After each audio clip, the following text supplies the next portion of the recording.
We call to order this regularly scheduled meeting of the Bristol, Virginia City Council, today, Tuesday, February 8th, 2022. Please join us for a moment of silence.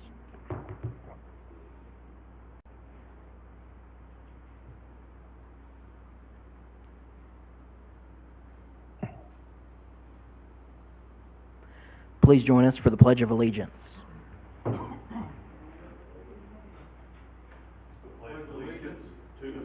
To the flag of the United States of America, republic, which is nation under God, indivisible, liberty and justice for all. All right, thank you so much for coming out tonight. As you can see, we've got a few folks on the call with us today via Zoom. We wanted to jump right into our agenda this evening, which is council comments.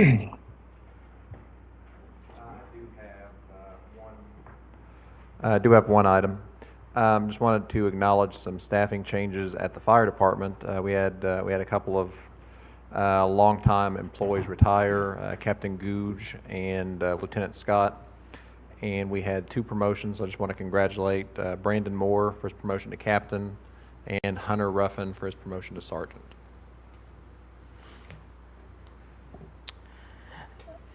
City manager comments. Council, tonight I'm not with you all due to the fact I am positive for COVID-19. However, I'm here on Zoom and we will conduct the meeting as normal. As you know, Ms. Nave, she is out of town. She's on Zoom as well. And Mr. Lamy is also on Zoom as well tonight. So we'll see how tonight's first meeting goes via Zoom. All right, thank you, Mr. Eads. Matters to be presented by members of the public. These are non-agenda items. We've had two people sign up for non-agenda items. The first person who signed up is Michael Pollard.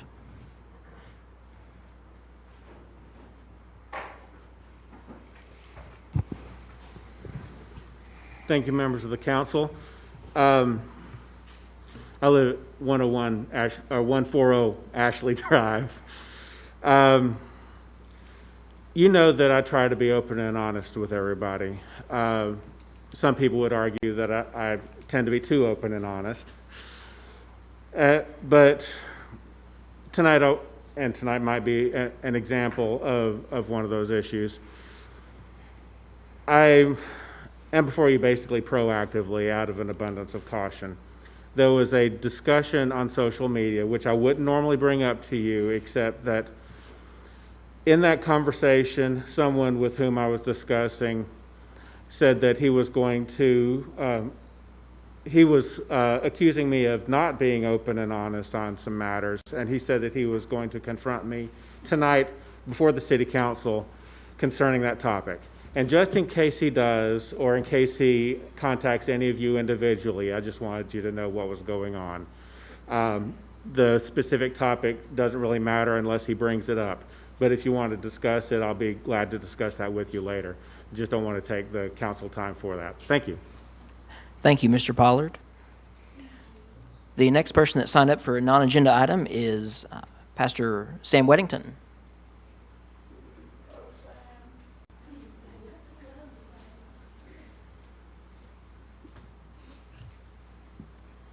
Sam Weddington, Senior Pastor, First Presbyterian Church, Bristol, Tennessee. Also a member, Bristol Area Ministerial Alliance, representing clergy in both Virginia and Tennessee. I just have a few numbers for you tonight. We'll be talking a lot about numbers, but my numbers are very simple. 781.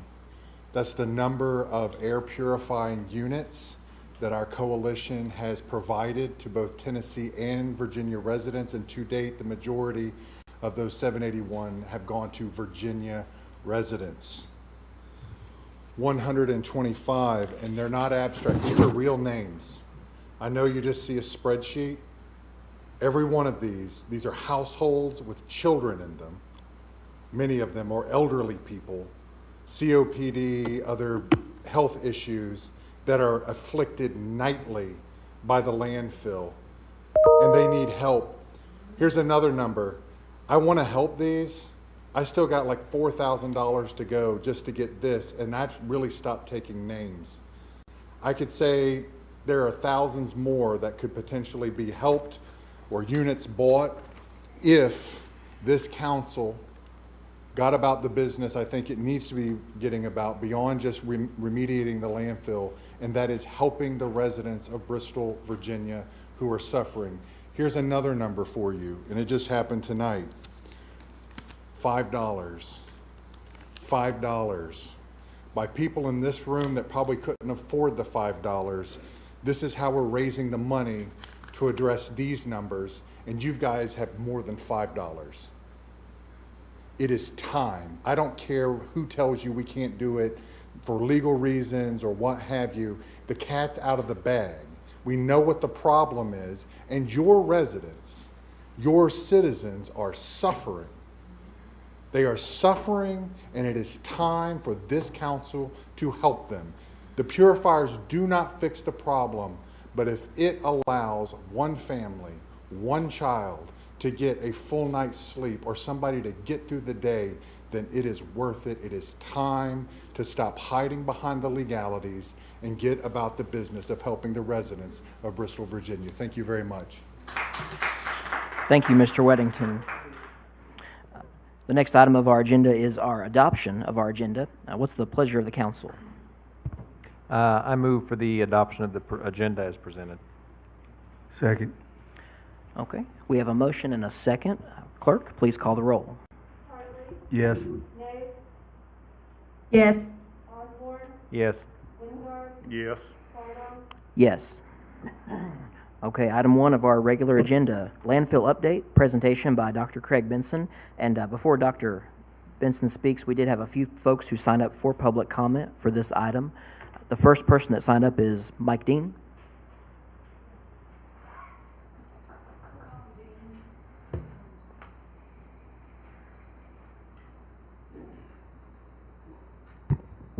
All right. Michael Dean, Bristol, Tennessee. I just want to bring up a few points about the landfill issues across the United States over the past years. Speaking of the Love Canal, in the 70s, this happened. Cost over $400 million for cleanup, and just this year, or last year, they deemed it safe to move into. All right? Bridgeton, Missouri, costing over $250 million right now for remediation of an SSR. And again, that number still inclines. What are we doing over here? You only spent a couple million? How much longer are these people gonna have to suffer? For me personally, it affected my family's health, the mental state, as well as my home value dropping at least $100,000. Multiply that by the thousands of both Bristol, Virginia and Bristol, Tennessee. This city has no funding and will never see this type of funding in the future.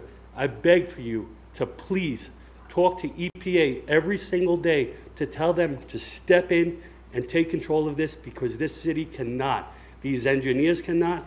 There's no oversight over in this landfill, and it's destroying your city. You're looking for a future, a horrible future for the people of this town. Like I said, I walked miles bringing notification about what's happening to this landfill, about this landfill, to people on the doors. I talked to people with boys 8 years old with nodules all over their body, 30-year-old guys with blood-borne leukemias, cancers, elderly, COPD, cancer. How much more do you guys want this to go on? Bring in the real professionals, get this over with, and get it done now. I'm tired of this. Thank you, guys. Thank you, Mr. Dean. The next person that signed up is Miss Becky Evenden.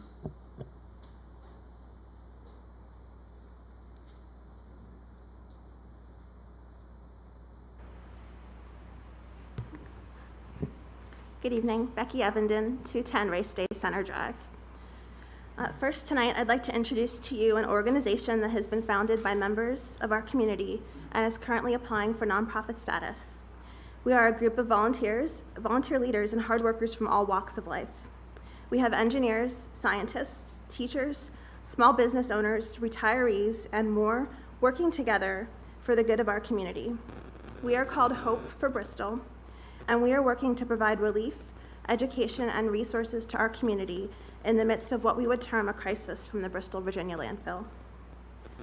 I want to encourage you to pay attention to the work that we are doing. Look for ways to learn from our work about your own landfill and its impact on our community. We have spent a great deal of time working alongside Pastor Sam and First Presbyterian Church in Bristol, Tennessee, as well as other donors to distribute air purifiers in the community. We have been, text is scrolling, sorry. We have been collaborating with partners to create educational resources and opportunities that we hope to announce in the coming weeks. And of course, we are working alongside our neighbors to bring everyone's voices together in advocating for the proper solutions to the massive problem in the landfill, repeating with our voices what all of our outside experts tell us is the only solution: cap and closure. You can follow our work at our website, hopeforbristol.org. Second, I would like to speak to the presentation that you're about to hear from Dr. Benson. I personally was dissatisfied with the letter put out by the city to announce that Dr. Benson would assess something about the landfill. The letter failed to describe the actual work that Dr. Benson was asked by the city to do. So we in the community are left wondering whether he was hired to recommend solutions to you or to provide an opinion that would dismiss the city of liability in the work thus far. The city's letter claimed that Dr. Benson had been involved in solutions at the Bridgeton landfill, and this is awkward, but in checking with the community in Bridgeton, we were told that was not the case. As you prepare to hear the presentation, I suggest that you should be asking exactly what your city has asked Dr. Benson to do, if for some reason you have not asked the question previously, and you should certainly be asking if he has been involved in solutions at similarly challenging landfills. You should be asking what those solutions looked like, whether the community agreed that those were truly solutions to the problem, and what the timeline looked like. These are appropriate questions to ask anyone in the industry who approaches you as an expert with suggestions for this landfill. Thank you. Thank you, Ms. Evenden. The next person that signed up is Tina Haig.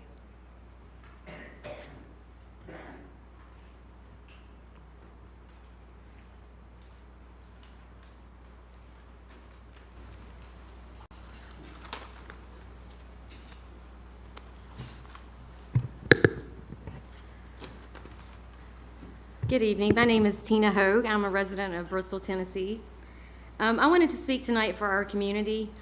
Personally, since October of 2021, the emissions from the Bristol, Virginia landfill began permeating my home. Since October, what once was a few nights a week has become a daily and nightly occurrence. In fact, over the last 2 to 3 weeks, it became so unbearable that we've had to evacuate our home. We were able to find a place to stay temporarily over the next month while we make plans for our future in light of this landfill disaster. We are not the first ones, and I know we will not be the last. The last week I was inside my home, I was overcome with nausea, dizziness, and severe headaches. Our story is only one of many people suffering physical impacts from the landfill. I've had the privilege of getting to know others in our community that are impacted as well as we try to come together to support each other. I am one of many who have chosen to stand up, to speak up, and listen to each other as we try to hang on during this difficult time. Some of those being impacted by this are elderly people in our community, people who have given their entire life to Bristol. They've worked hard to enjoy retirement. Some of them have even served our country to protect us. It breaks my heart that they are suffering at a time in their life they should be enjoying it to the fullest. Personally, in my life, I have survived many things. I've overcome many odds, but this has been one of the greatest challenges of my lifetime. That is because my fate and my future lies in the hands of what happens next. I am pleading with all of you who can hear me and influence the future to please help us and please help the people in our community. The suffering has gone on for too long. We are all counting on a resolution. We have come together as a community, and we want a voice and need a voice and a seat at the table for any plans that attempt to remediate the impacts of this landfill. To continue to operate this landfill until it is full is a dangerous decision that not only risks the future success of both of our cities, but risks the quality of life for many generations to come. It is of my firm opinion that anything short of remediation, capping, and closure of this landfill will not be enough. We are literally fighting for the quality of our lives, our health, our livelihoods, and most importantly, our future. Thank you for your time. Thank you, Ms. Hogue. That's the last person that signed up for public comment, so our next part is Dr. Benson. And Dr. Benson, if you can hear us okay, I'd like to go ahead and give the floor to you so you can give us an update. Well, thank you. I appreciate you inviting me into your community, have an opportunity to share some of my thoughts, and I'm glad to answer questions from anybody who's present. Just listening, it's clear that you've got a problem, and folks are desperate to get it solved. If there wasn't a problem, I wouldn't be here tonight, to be candid with you. I'm glad to help. I've been working in this area for a long time. I worked on the most difficult, what we call elevated temperature landfills in the country. And I can say with confidence that we're able to resolve these problems. They're not always easy, but we can get them resolved. We can resolve it and close the site, do it safely, and remedy the problems. I put together a few slides. I thought I'd put these up.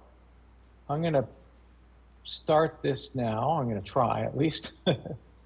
And if you could tell me, do you see it on your screen there? I'm going to put it in full screen mode. Does that Yes, work? we can Okay. see them. Thank you. Yeah.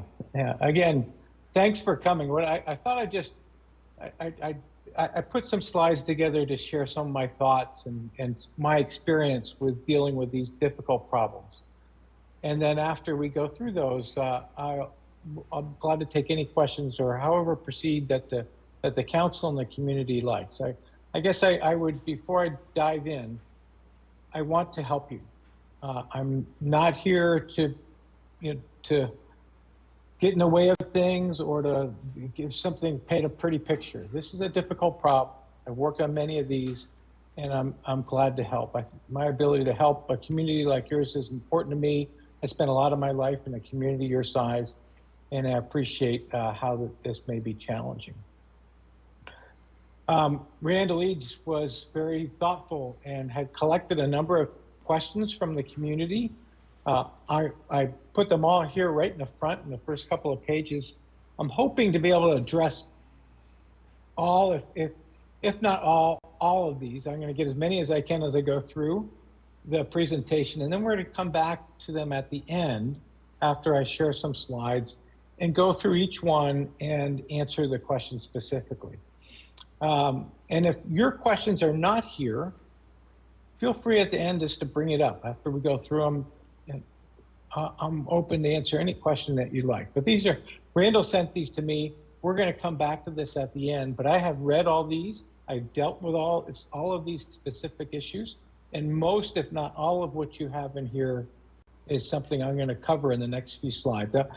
I have not made this a treatise. I want to keep it fairly brief so that we can have a conversation with you about the approaches I see.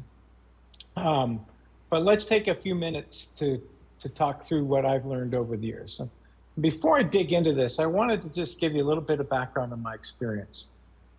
It was around 2005 when the first so-called elevated temperature landfill emerged. It was in Stark County, Ohio. It was a countywide landfill. And while it didn't have many of the geometric features that you have, it had many of the similar annoying features. It had high temperatures. It had leachate that was difficult to manage. Leachate is the liquid that's within the landfill that has contaminants within it.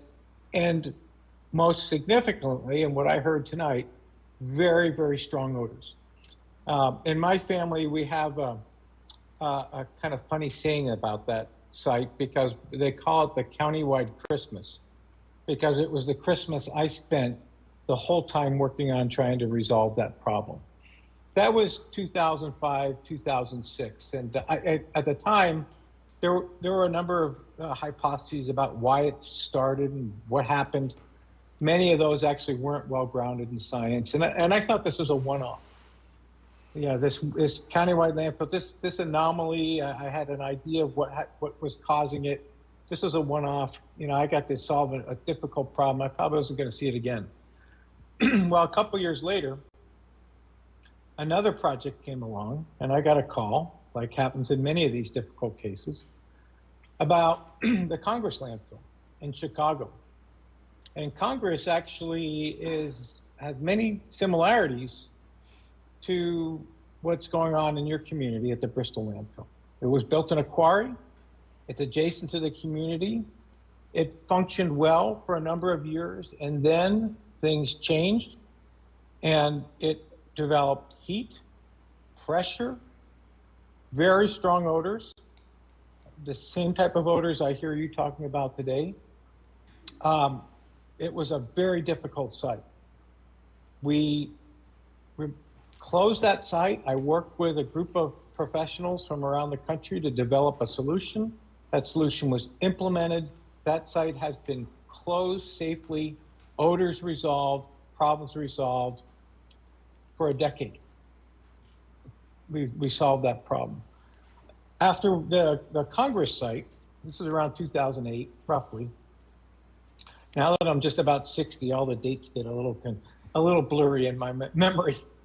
And I did, at that point, I thought, okay, I had two of these sites, countywide and Congress. These are the most unusual things. I'm never going to see another one of these in my life.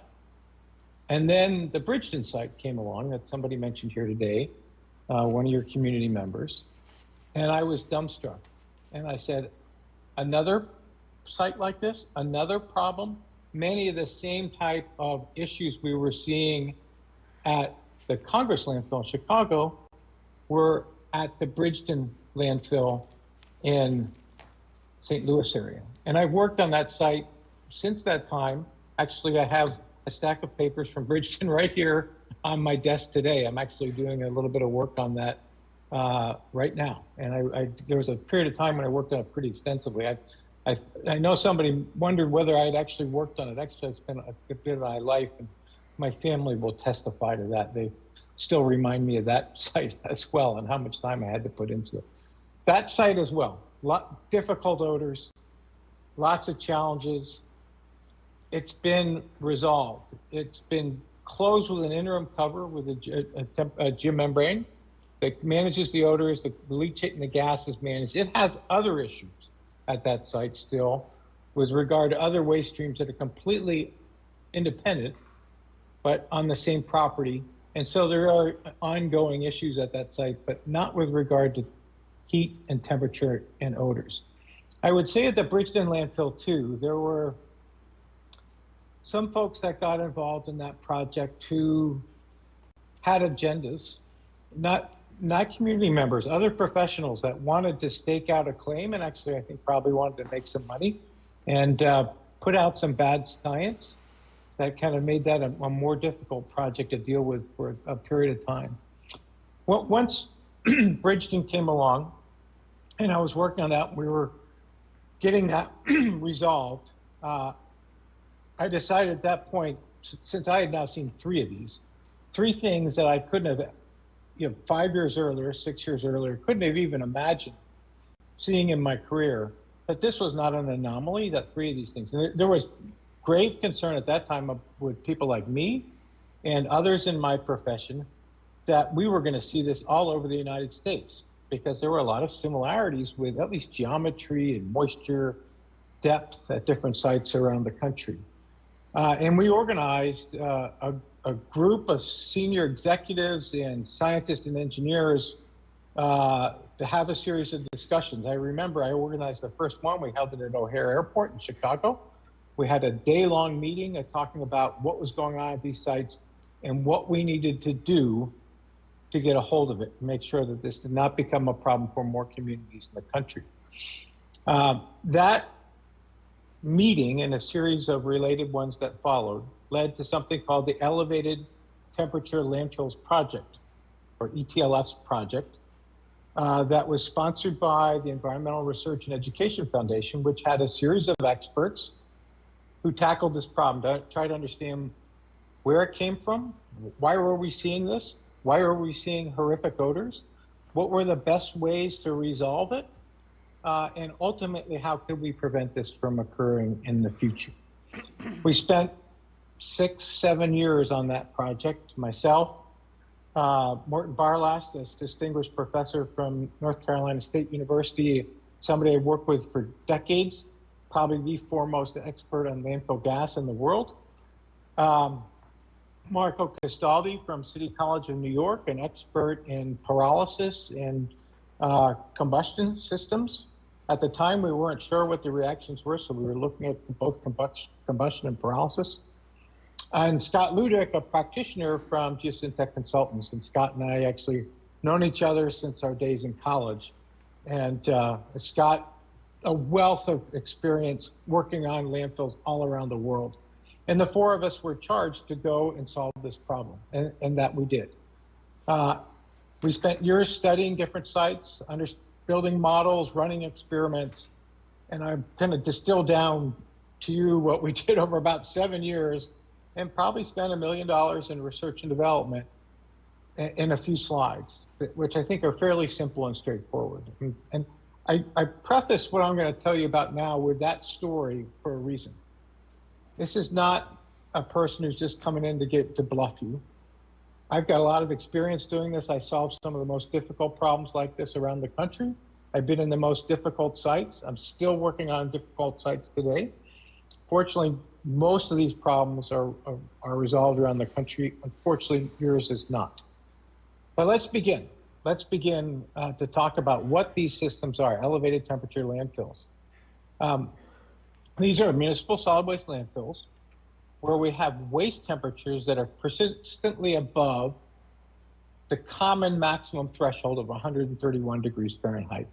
And that's in federal and state guidance, and it's driven around methogenic bacteria and their livelihood and ability to degrade waste.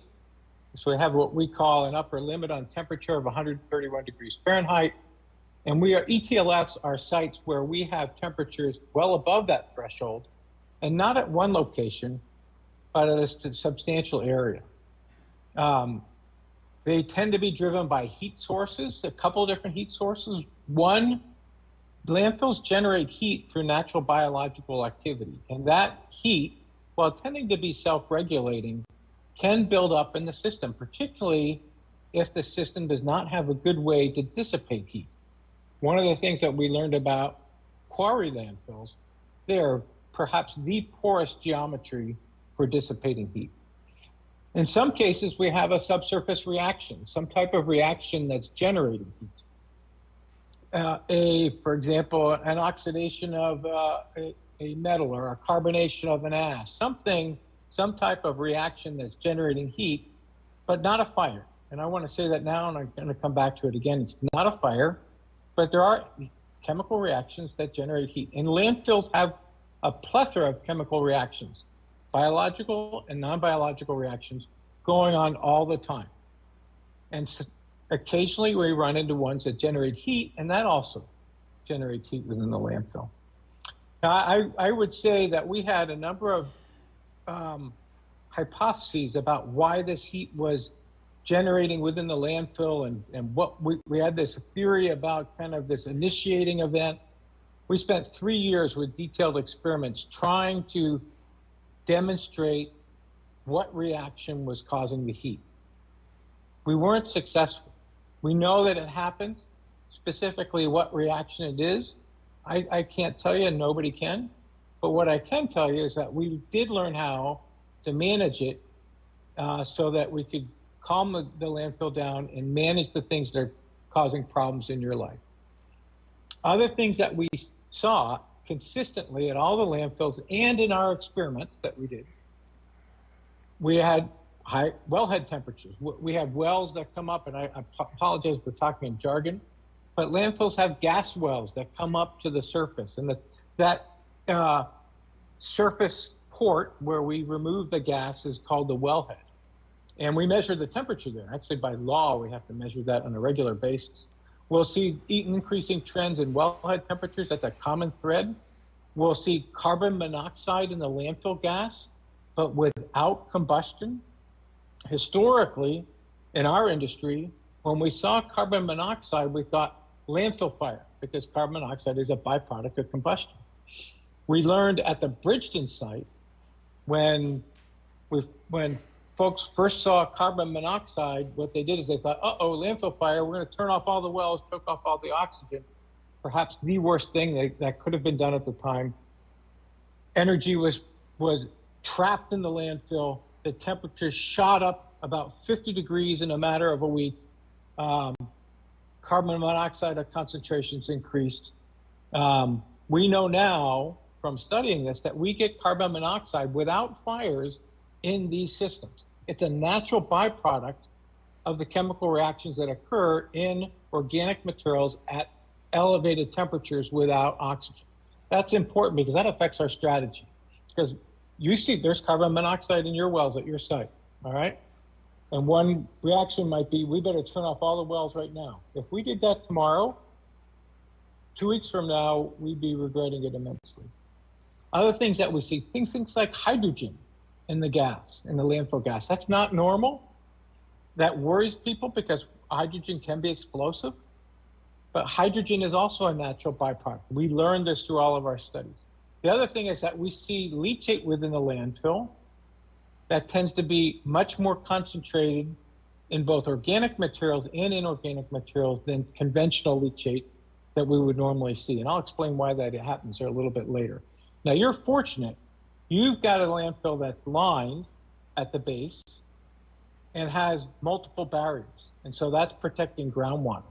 Some of the sites I worked on before did not, and that was a real problem. As you can imagine, the strong leachate and access to groundwater. Other things that we see at ETLFs, substantial settlement. Well, we're heating up that organic material and the waste that causes it to settle. We've actually seen that at sites. We've done a whole series of experiments and theory that shows that's exactly what we should see with elevated temperatures.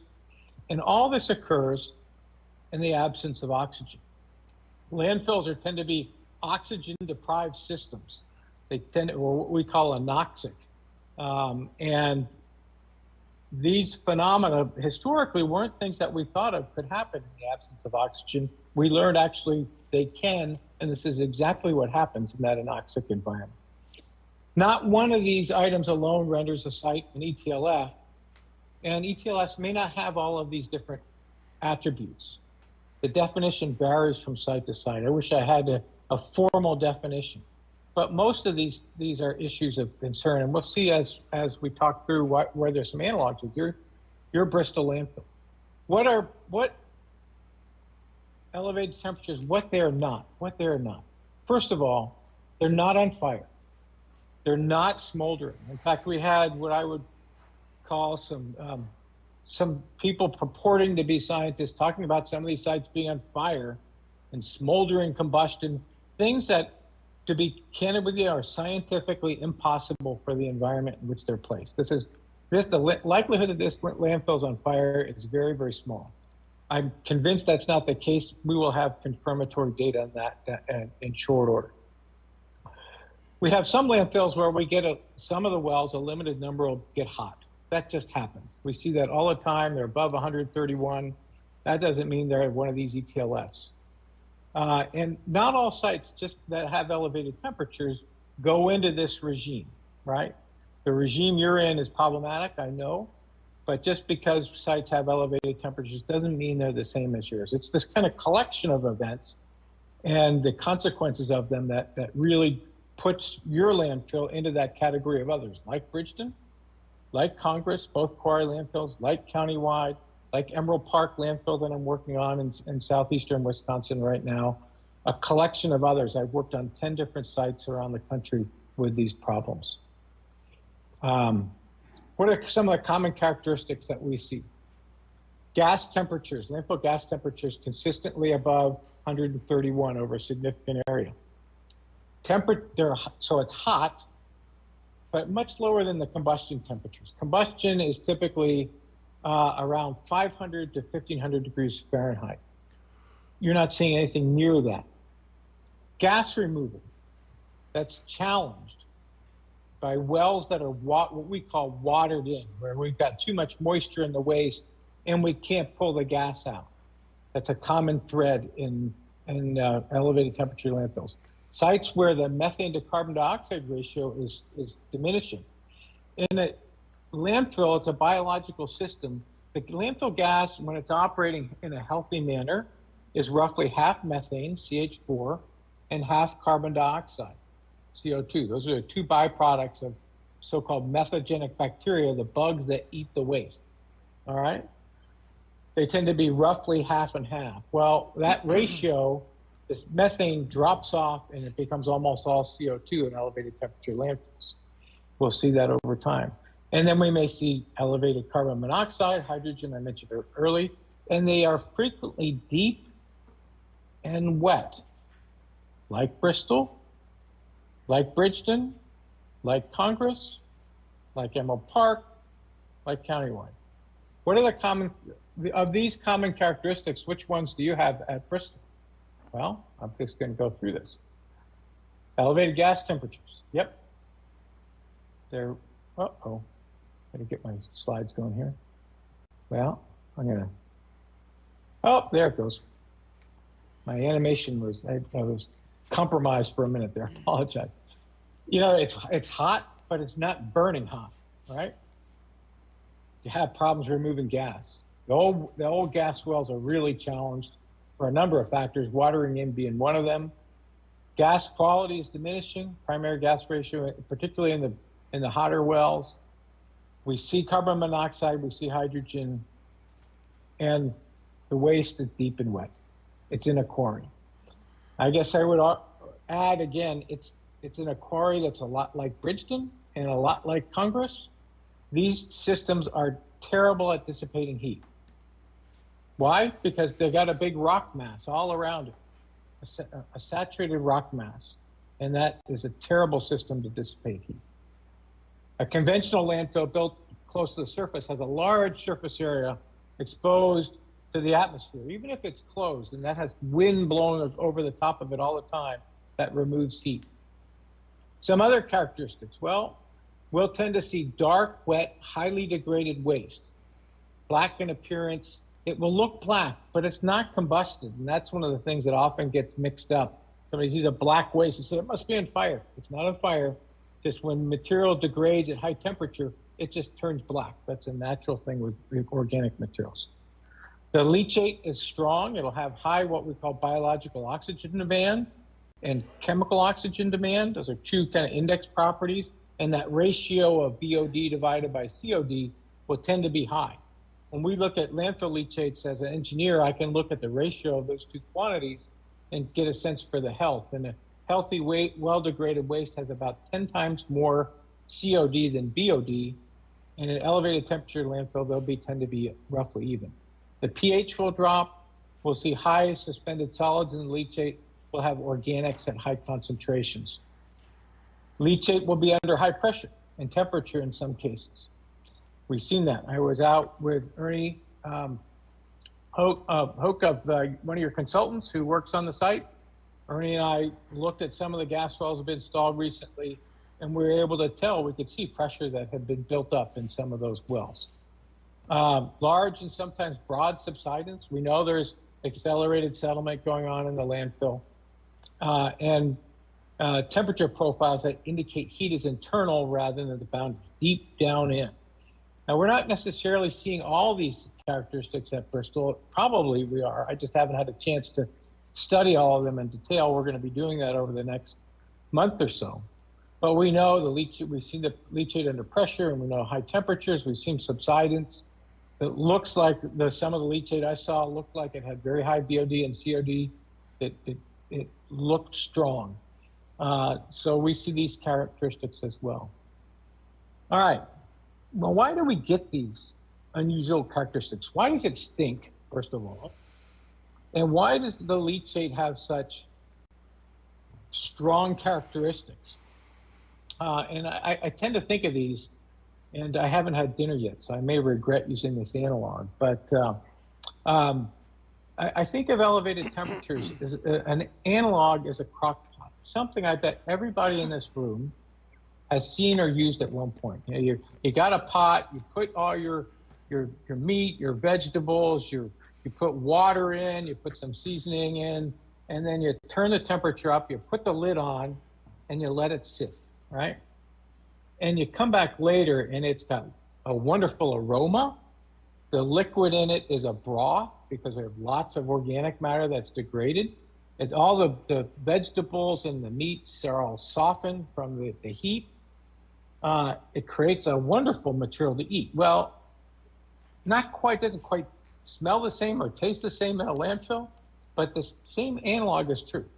It's hot, it's deep, it's wet, it sits there and cooks under elevated temperature, and that organic matter in the waste breaks down, it softens, it breaks down, dissolves into solution. So we create a broth, a strong broth, a broth that you might think of it has lots of flavor. It has an aroma, maybe not the pleasant aroma of your crock pot, but it's very similar thing. And you can think of this in many ways, it's like a refinery, a chemical refinery. We've got organic matter in one form, we put it under high temperature, and we do it without oxygen, and we essentially degrade that material. That's a process in science we call pyrolysis, the degradation of organic matter without oxygen at elevated temperature, and you just break down all the stuff in it. All the plastics, all the organic material starts breaking down from complex organic matter into simpler organic molecules. And some of them are really, really odoriferous. The smell you have at your site, I have smelled at every single ETLF I've been to. That same strong earthy odor, and to be candid with you, it will, if it gets on your mucous membranes, it will stick there because it has a propensity to bind to other organic compounds. Just to give you an example, I just wanted to show some data from one of my ETLFs I've worked on to give you some examples, and it has some similarities of things you've seen. This is a graph, it's a so-called box plot. What it shows is concentrations of different chemicals in the leachate. And the box here just represents the range of concentrations. And the numbers below it, 2,500, 1,300, 5,240, 3,800, those are the concentrations we typically see in landfill leachate. And if you look at this closely, you'll see that all these organic compounds, their concentration is 10 times higher than normal. 10 times higher.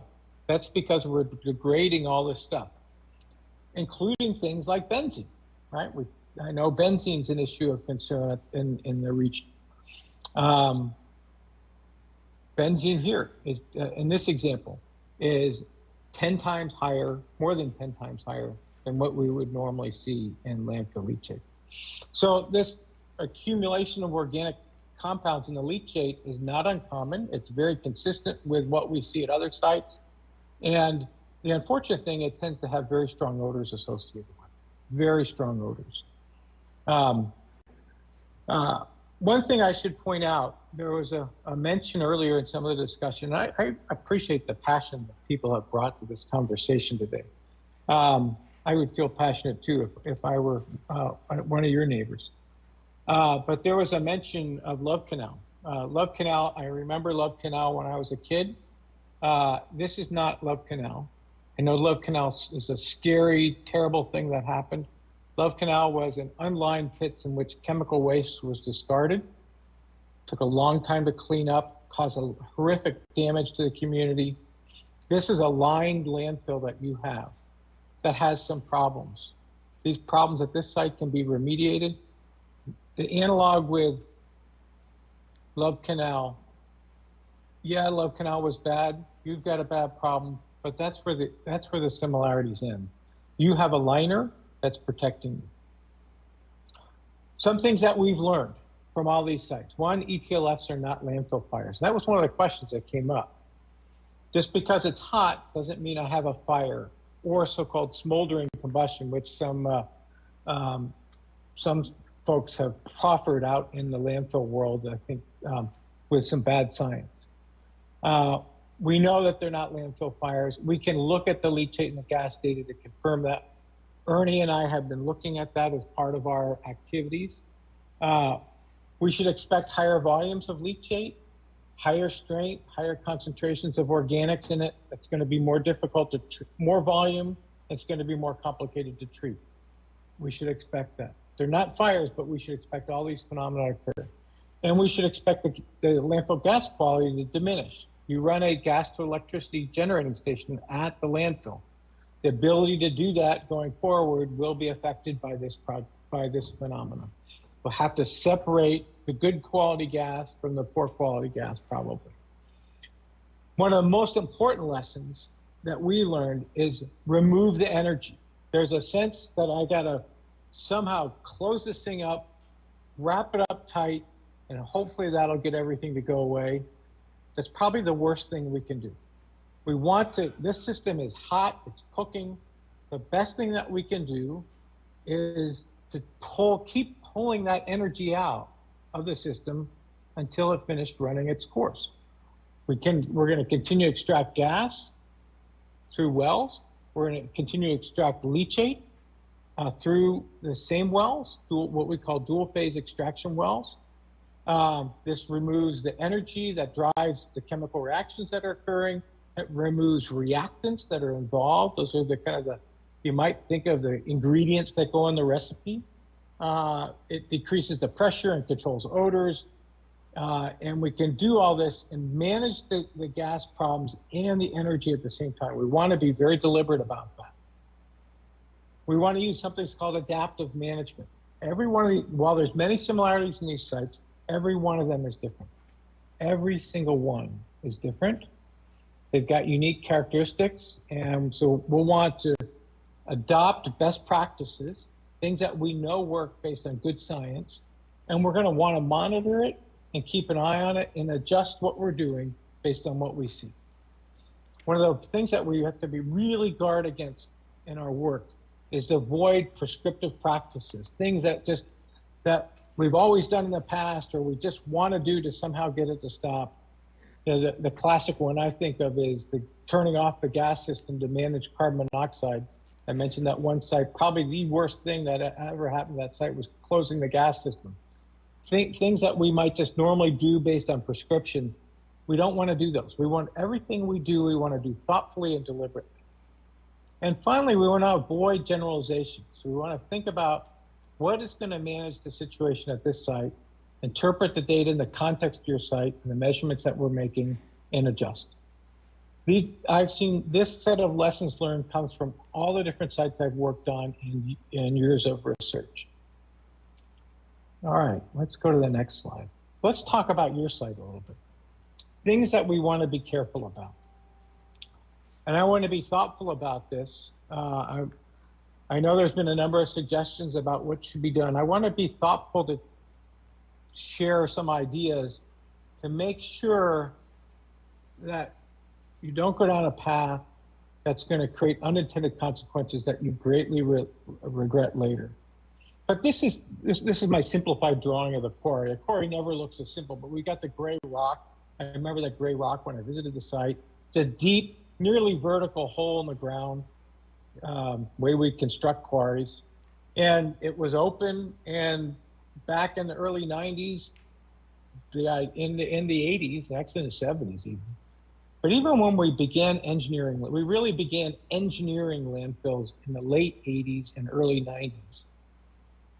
Ideas came along, we got a space here that's just open. Let's find a good use for it. Let's line it. Let's put waste in it. So we put some waste in it. That's this yellow stuff I have at the bottom. Let's start using this space as a landfill. And as we go up, we put some daily cover on, and maybe we even put some sensors in to monitor temperature and pressure. And early on, everything looks good. It's running at 131 degrees Fahrenheit. We've got nice biological activity. We've got low pressure. We're generating gas and we're turning it into electricity. All is good. It's wet because we're down in this hole, and that's a problem. And then one day, it starts getting hot. And I mentioned earlier, we have not been able to figure out kind of what the trigger is that makes it hot. It's probably a number of different things, but we know it gets hot. And when it gets hot, all of a sudden, now the temperature goes up. Now instead of being 131, it's 150 Fahrenheit. And the pressure goes up too. Instead of being low down at 5, now it's at 25, right? And that's my crock pot going. My crock pot is going and it's cooking up a stew. And that stew is giving off some odors. They're kind of creeping up through the fill and maybe making some through the interim cover. But the really problematic ones are these ones that are going up the side. And I know somebody's seen and smelled these chimneys that come up the side where we essentially get a gas flowing up through the side between the different barrier materials that are on the edge of the quarry. And that's strong gas. I stood right next to it. I smelled it. I know it has that same odor I smelled at Bridgeton. It's the same odor I smelled at Countywide. It's the same odor I smelled at every single site. And it stuck with me for a couple of days, I'll be candid with you. Now, one thing we might think of is, this thing's bothering everybody. That's clear listening to you tonight. Let's just shut this thing down. Let's just close it, right? Let's just pile a bunch of soil on there, seal it off, and that'll solve it. That's not an unreasonable thing to think about from a conventional perspective. I'll just cover it up and I'll bury that stuff and it'll go away. Probably the worst thing we can do. Why is that? Think of this, if you're an automotive person, you can think of this almost like a piston. I've got a cylinder and I've got a piston and I've got this reactive gas material down at the bottom, my waste, my gas, my liquid, and now I push down on it with this heavy weight of soil. And the soil that you would put also doesn't allow gases to escape. So all that gas pressure in there gets trapped. We're going to squeeze it, right? What's going to happen? Well, you think you're going to cut everything off. This happened at one project, I won't mention the name.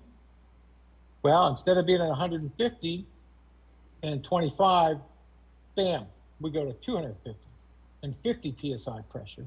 And boom, this thing is, you think it's bad now? It's horrific, right? So again, avoid unintended consequences by just going down a path. Think through all the science. I'm going to suggest something that's probably a little different, but I know works. We did this at Congress. It's been done at other sites, and I think this is probably the best time. Let's not put that soil on. Let's think about a different approach. First of all, I'm going to go back. Let's cut off these nasty paths along the edge, right? The lining system that was designed for this site is an early 90s vintage.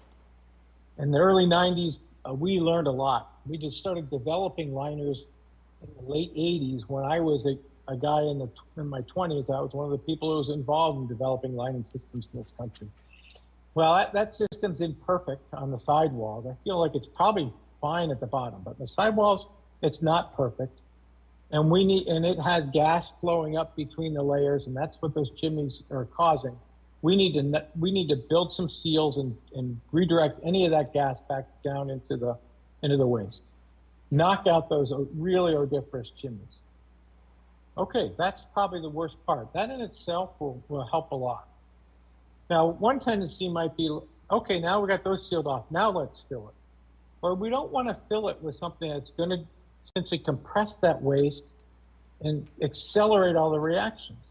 And in fact, what we'd like to do, and furthermore, if we fill it now and leave a hole in the ground, what are we going to do with all that water? The water that exacerbates all the problems within the landfill. I think capping it right now at that elevation, probably the worst thing you could do, along with putting a big heavy layer on top that would accelerate the reactions. Strip back the interim cover and fill it. Fill it all the way to the top. do that as quickly as you can. I realize there are challenges for that. Why is this better than putting a thick layer of soil on top? Well, one, waste is permeable, right? And so I may have gaseous material in here and liquids, and rather than trapping them in like a piston and squeezing on it, now I can let them move up into the pores in this overlying waste. And the other thing about waste, if you think of your own garbage, what's in it? Lots of organic matter, right? Well, that same odoriferous gas that sticks to your mucous membranes in your nose because it likes to stick to organic materials will stick to that waste. That's a good thing. So we can use that one, get it up above grade, get rid of this water pit, and put in a organic material that will bind the odors. Install more gas wells. Got to get the gas out, got to get the energy out. Dual phase extraction wells that are also going to pump out leachate as well. Get that energy out, get the stuff treated, get the waste above ground, the gas wells in. We're probably going to put the gas wells in now and bring them up as you go along, fill it, and then ultimately cap it. But you want to bring it up above surface grade before you cap it, and you want to do that with a material that's not going to exacerbate the problems. And if you take these steps, and this is not a full-scale plan at this point, and monitor, measure, understand how it's performing, and adjust, it will work. We have used this solution. The Congress site was solved using this approach. Bridgeton has an analog to this. Many other sites, a similar type of approach. Get it above grade, extract the gas, cut off the odoriferous pathways, and then ultimately cover the site with a multi-layer modern engineered cover that will contain gases and odors. That's what I would recommend. Lots of details to work out on that. So some summary thoughts. I know this has been a little long, but I hope it's been useful for you. One, we studied a lot of these. It's not our first go around, not my first go around. We can control, manage, and closely close these safely and efficiently.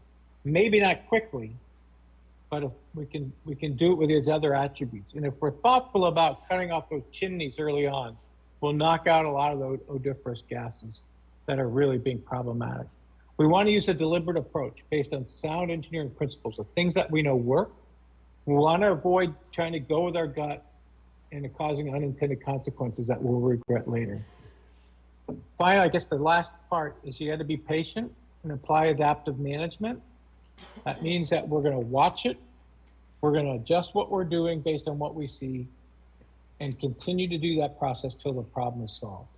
And we're going to base those adjustments based on engineering and scientific principles, things that we know from experience work.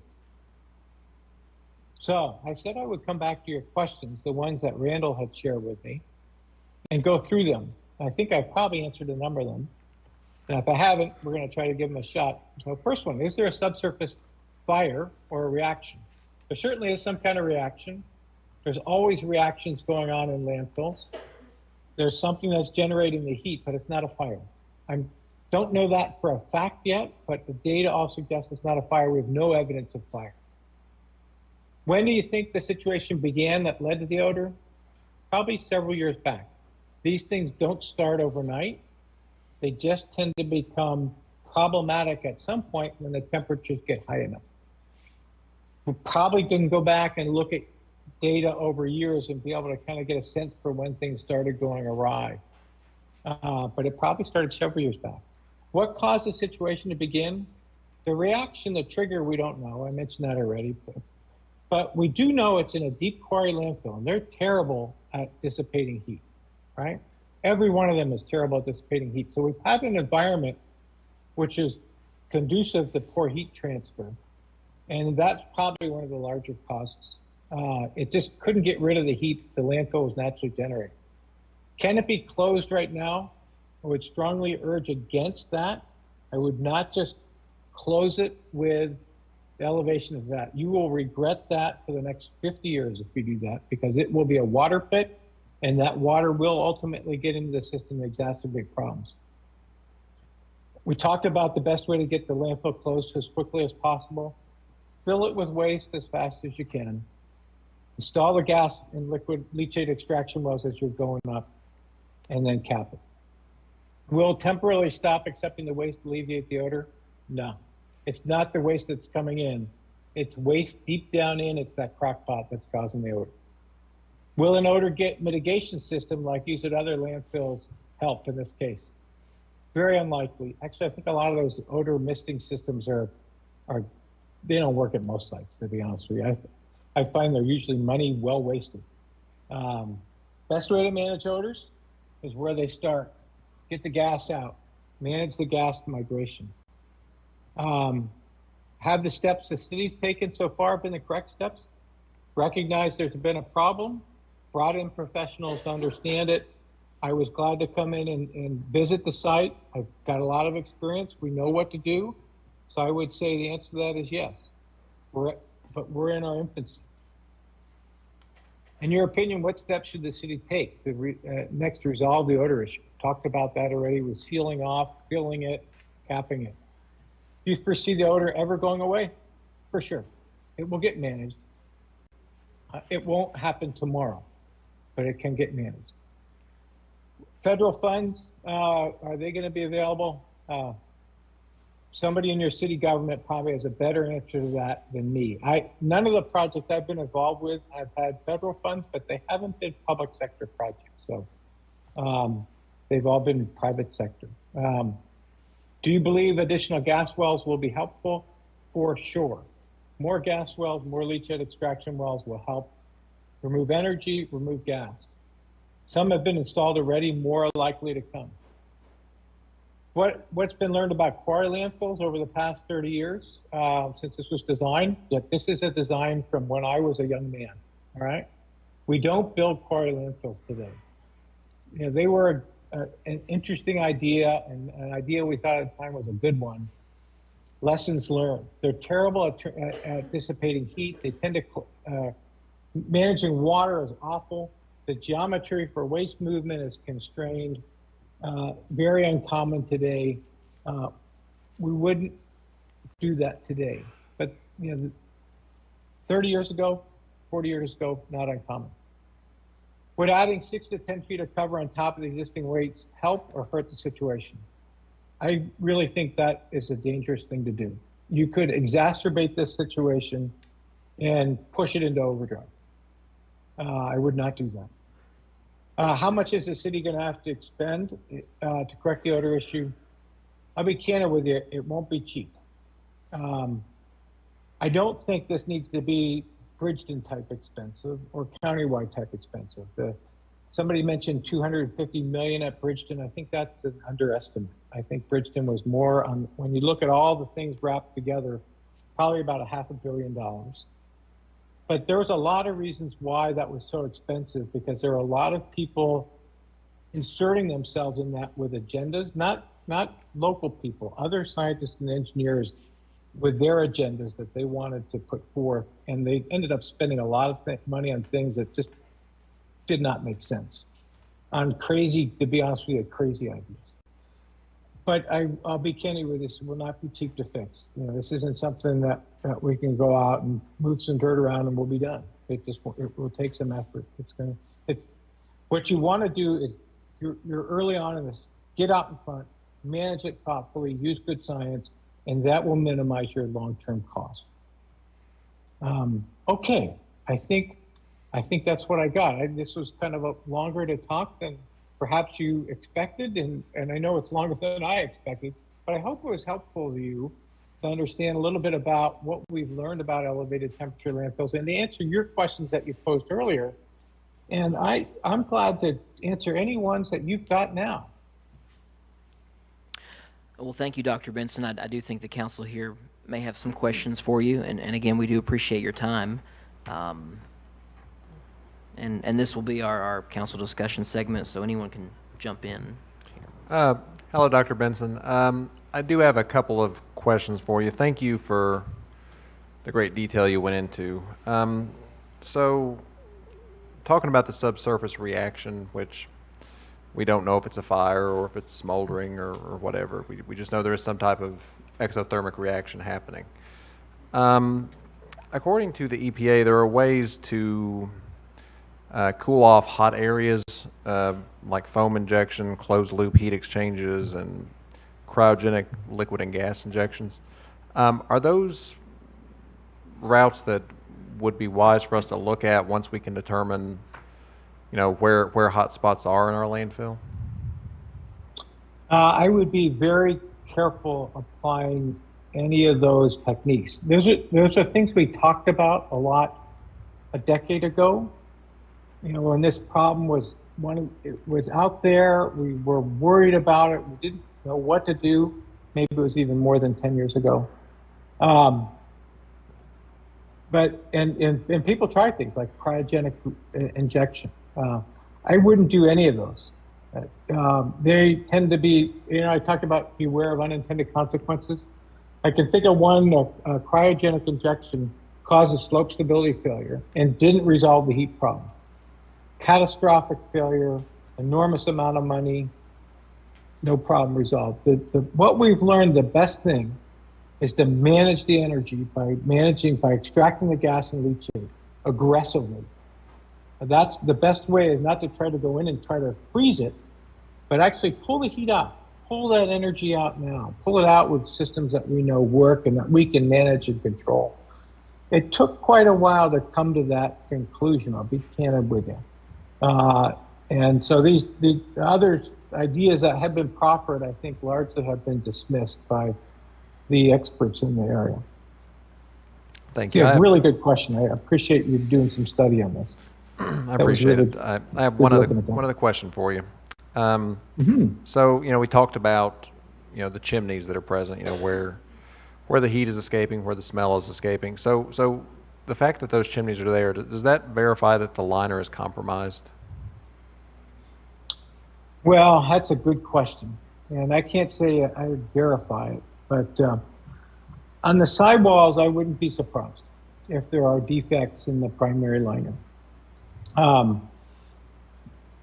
The design I mentioned is early 90s vintage. It was developed in an era when all the ideas about how to design and install lighting systems were evolving. You think about this, we created RCRA Subtitle D, which is the the federal standard for municipal solid waste landfills. I think that was 1993 when it finally came out. And all the development of the engineering for those ideas was in the late 80s. I remember being in all those meetings at the time when we were rolling those ideas out. That lighting system probably was state of the art back then, but you just look at those sidewalls, right? You've got rough rock surfaces with geomembrane pressed against them under pressure. I'm sure they've got holes. It's like I saw some holes above ground surface. That's probably where the gas is coming from. And so one of the things I think is really important is to find some ways to seal that around the periphery and at the elevation it's at now, and then as you bring it up, continue to put more and more seals in place. Seal it to the sidewall and essentially grout it shut. Good question. Thank you. I said that was my last one, but I have another one now. I'm sorry. Sure. So I know I'm here to answer your question, so please. I hope we're not paying you by the hour, because I feel like we're going to keep you here a minute. But oh, that's okay. I'm here for you, so. So I know you had mentioned the quarry landfill outside of Chicago that you had worked with, and obviously we have a quarry landfill. Do you know? It's kind of a two-part question. How many other quarry landfills are currently in operation in the United States, and are any of them not having trouble? Oh, that's a difficult question. I don't know the answer to that. There are two that have had a lot of problems. In Bridgeton and Congress, we've talked about both those today, ones I've worked on. There are other quarry landfills, historic ones, that have had problems. And, I remember one near where I grew up. It was an old quarry, limestone quarry for a Portland cement company. And they filled it with trash. It had no liner. It wasn't a landfill. It was a dump, right? And it caused a lot of groundwater problems. And there's a plethora of those around the country, what I would call good old days landfills, dumps. They've got a lot of issues. The number of engineered quarry landfills like this is not that many. The really problematic ones I can count on one hand, and 3. It's countywide, it's Congress, Bridgeton, and Bristol. Fortunately, I don't think Bristol's anywhere near those other 2 in problems. Thank you. Yeah. But just to follow up one more thing, because I think this is an astute question you asked. We don't build quarry landfills anymore. They're pretty rare, right? I don't know anybody who's investing in a commercial quarry landfill. They're impractical to use, and they're terrible at releasing heat, right? Neat idea to reuse the space, but not necessarily that well thought out in hindsight. So hopefully that helps a little bit about why you don't see many today. Dr. Benson, I have a question about cover. Sure. I was actually one who thought, well, of course that it makes sense. Just pack as much cover as you can on top of it, 6 to 10 feet. Now I know what you explained about the keeping pressure on it and actually making the temperature go up. So we do have some cover in the landfill currently. Our daily cover, the area where they're working, and then the other areas where they're not working, other cover, and I think that's roughly anywhere from 6 to 12 inches throughout. But Yeah.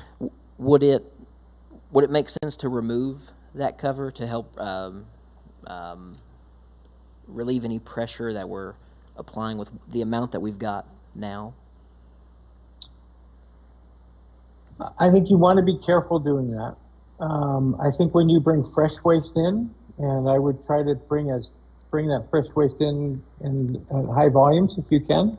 You want to strip off all that daily cover before you put new waste on top, right? And then that may let some more odors out during operations.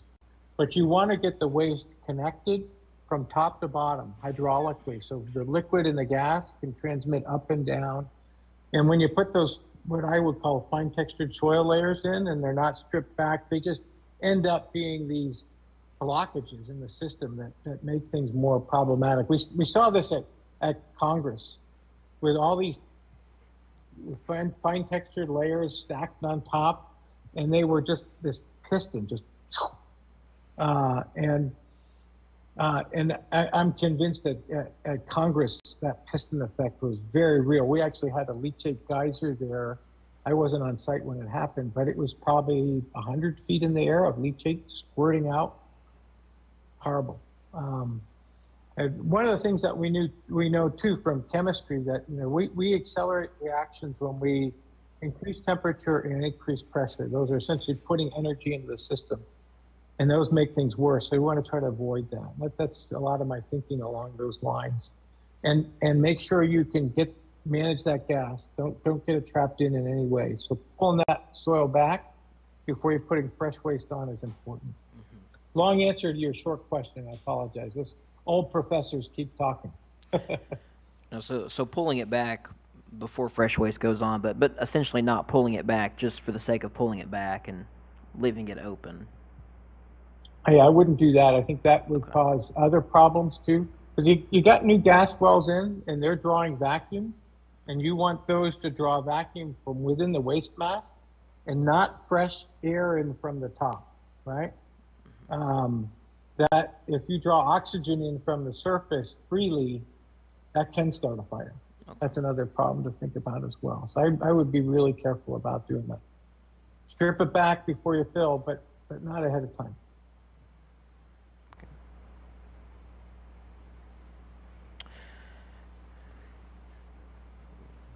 You want to go or me? You can go. Thank you, Dr. Benson, for your presentation. I appreciate it. A couple of things, as I was listening, you talked a couple of times about confirming data to basically rule out whether or not that's a fire, as well as looking at the leachate. How long will it take before you're able to have that data and confirm it? I think we can do that in short order, to be honest with you. We've got some of the data already. We need to plow through it. We've talked about having the gas technicians to be vigilant whenever they're inspecting the well, to not only, monitor the flow and the temperature and the gas composition, but to inspect it for any signs of combustion. So you look for soot, you look for smoke. And when a landfill catches on fire, believe me, you'll see it in the gas well. You'll see it like all get out. And to have them inspect it. There's no evidence of that right now, none at all. And in fact, I was out there and we were tweaking the gas wells, and we had some leachate that we were able to get out through the extraction pump. There was no evidence in that there was a fire. But we want to keep an eye on it, because we do see carbon monoxide in the waste. And carbon monoxide can be a byproduct of fire. It comes from lots of other things too, but that it's there tells me be vigilant, keep an eye on things. Okay. Right? And that We'll kind know of shortly though. A couple of weeks, I feel good about having an answer on that. okay. Which kind of leads me to my next point. A couple of times you talked about, and even just a second ago, about monitoring, keeping an eye on things, measuring things. Is there anything specific that we need to be looking at as a council, especially as we enter budget season, that maybe we need different monitoring equipment than what we have, or additional monitoring equipment, or things that we need to do to make sure that the situation is being monitored, that the data is there for yourself, for others, for people in the public to look at, to know that what's going on there. Do you have any thoughts on that? Yeah, I think the key things that you want to be looking at is you want to be looking at the temperature in the wellheads. We probably need to put we should put vertical strings of thermocouples down, essentially just a series of thermocouple sensors in depth, so we can measure that temperature profile. We want to measure temperature with depth. We want to measure wellhead temperature. We want to monitor settlement. We want to monitor gas composition more frequently than perhaps is conventional. Almost all of those, except for the gas concentration, can be automated. So one thing that we could think about doing is, rather than having a tech go out there and read it and report back and write it on a sheet every week or so, we could put some online instrumentation in the gas wells, and you can connect them all through a local Wi-Fi. And one thing you could do, if it would make people have some peace of mind, you could put together a website that shares some of that information, so people can see that it's under control and have some comfort that the system is being managed properly. That would probably be a good investment, both from the engineer in me and the public servant in me. That would help. Okay. One thing, and I know it's been talked about, you mentioned it, and the mayor asked kind of a similar question about the cover on the landfill. I've heard people talk about the potential of maybe some kind of geomembrane covering to put on there. Not necessarily, even if you don't go to the full extent of closing it and capping it, at least putting something up besides just the dirt cover. Would you recommend something along those lines? Certainly, I guess I'll take that in two steps. Thoughtful question. When we get all the way up top, you want to use a multi-layer engineered cover, geomembranes, probably, I can see underlying gas collection layer, geosynthetic clay liner, geomembrane, drainage layer, earthen material on top of that. Really belt and suspenders cover for gas and liquids control at the top. Now, at depth, you want to be careful, and because there's two reasons I would be probably not recommend going down that path. It worked well at Bridgeton. They put a geomembrane cover over the top of Bridgeton, which had horrible odors. I remember one time when I was on site at Bridgeton, I got some of that leachate on my pants, and I had to fly home the next day, and I thought the whole airplane was going to throw me out the window. It smelled so bad. And at that site, because the odors were so bad, they put a geomembrane over the entire surface, a special geomembrane called an EVOH geomembrane. It has this ethyl vinyl alcohol core, which has really low, or let's say high resistance to the migration of these really odoriferous gas molecules. And that was possible at Bridgeton because it was all the way up at the top already, right? And the trouble when we're down and low, we've got to be moving waste in all the time and moving that membrane around. Now, one strategy, just thinking out of the box a little bit, could be some temporary geomembrane that gets moved around potentially with some vacuum underneath it to capture anything that comes off the surface of the landfill. Although I think the worst part is actually the chimneys, to be honest with you. But this idea of maybe putting a temporary geomembrane on the surface with some type of vacuum underneath, just to kind of soak up anything that's coming off the surface in between periods of operation might be beneficial. I'm going to think through that. It's a good thought. Okay. I kind of came full circle on that answering your question. I was going to say I probably wouldn't do that, but maybe we could do that and do it in a way that doesn't get in the way of filling the landfill fast. I have to think about that. Thank you for that question. So we talked in a lot about leachate as well as the gas, and I know that the pump, the wells are dual action. They extract not only the gas but the water as well, and there's been some work up there on the pump and stuff.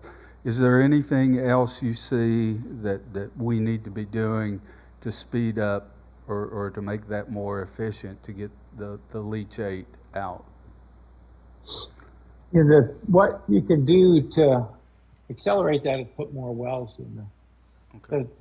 The problem you have with getting it out is, you think of my crock pot analogy. Imagine you got all that stuff in there, which when you first put it in was actually pretty permeable. The liquid flow through it and the gas flow through it. Now it's just this muck, degraded muck, and it gets really hard for just put one gas well in and get it to extract over a very large area.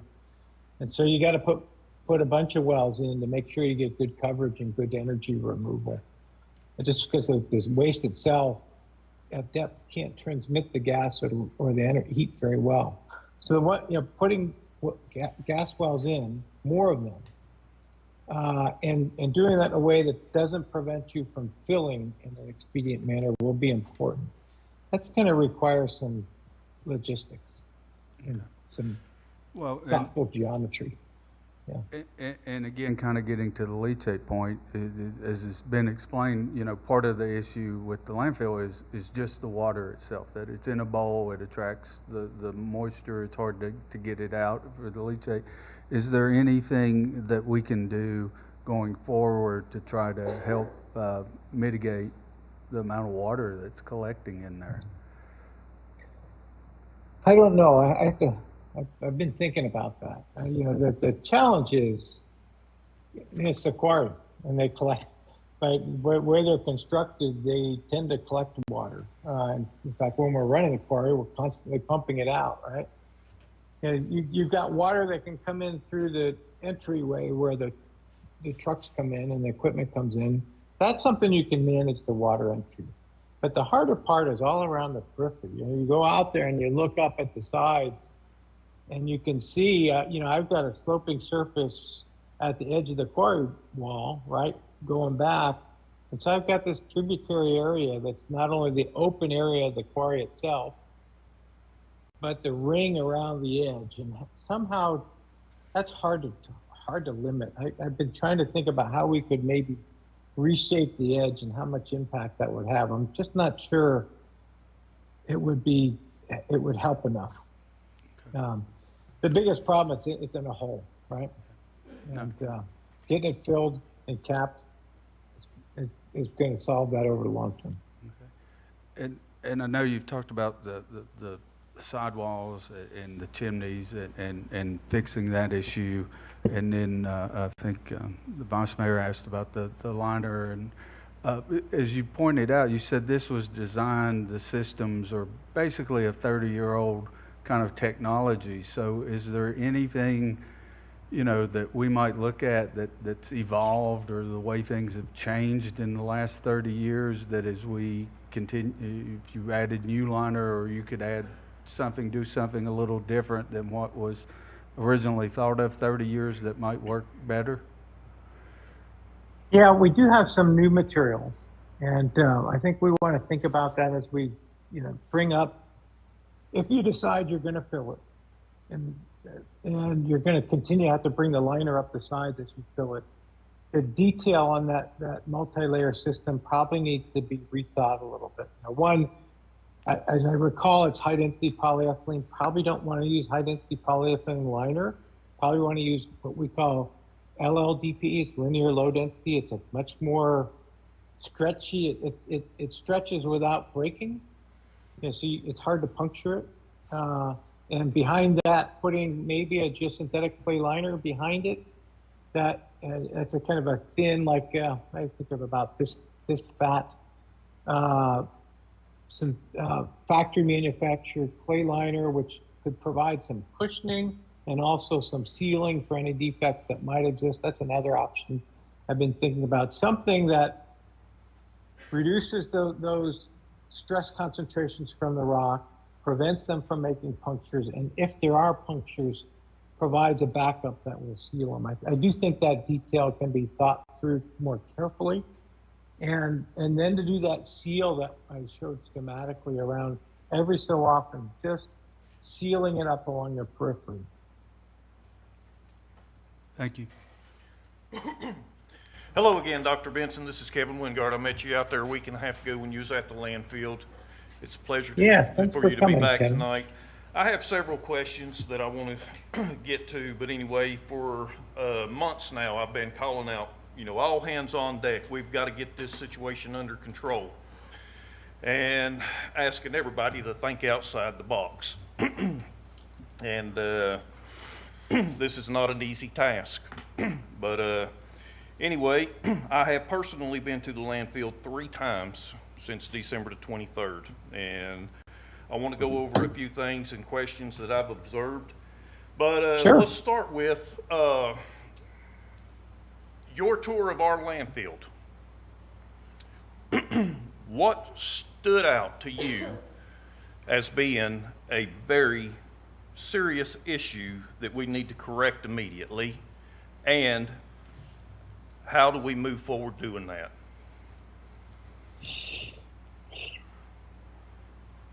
Well, I think there were a couple things, and something I know you there's mentioned more at the than a site couple of as things. well. That list probably is 3 pages long, but let's go with the number 1 that you think is our issue out there with the odor.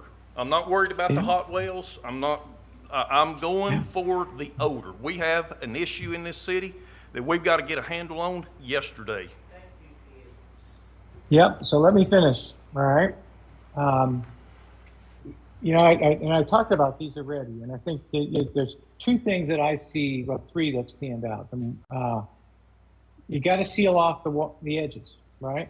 You saw this, I saw this. I mean, it's the first thing I saw when I was down in there. I got these gases coming up the side, and I've smelled that reaction gas. I mean, it's odoriferous, and it sticks to everything organic.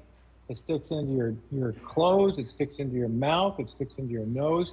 Not only does it smell bad, it sticks with you. That seal around the edge is critical.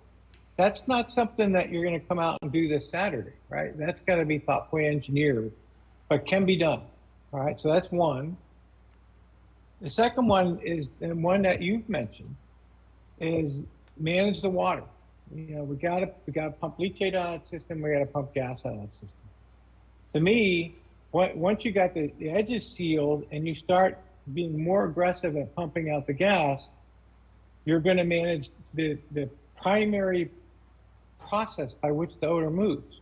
That's in gaseous molecules, right? To me, those are those 3 things. It's about water and gas, or leachate gas, in that periphery ring around the edge of the chimneys. Those Okay. are job one in my mind. Do you know of a company that we could contact that deals with these chimneys? Because they are critical. You can't Oh. get within 50 feet of these things without them just blowing your lungs out. And they have been spewing for months on end. I stood right next to one. I know how the odoriferous they are.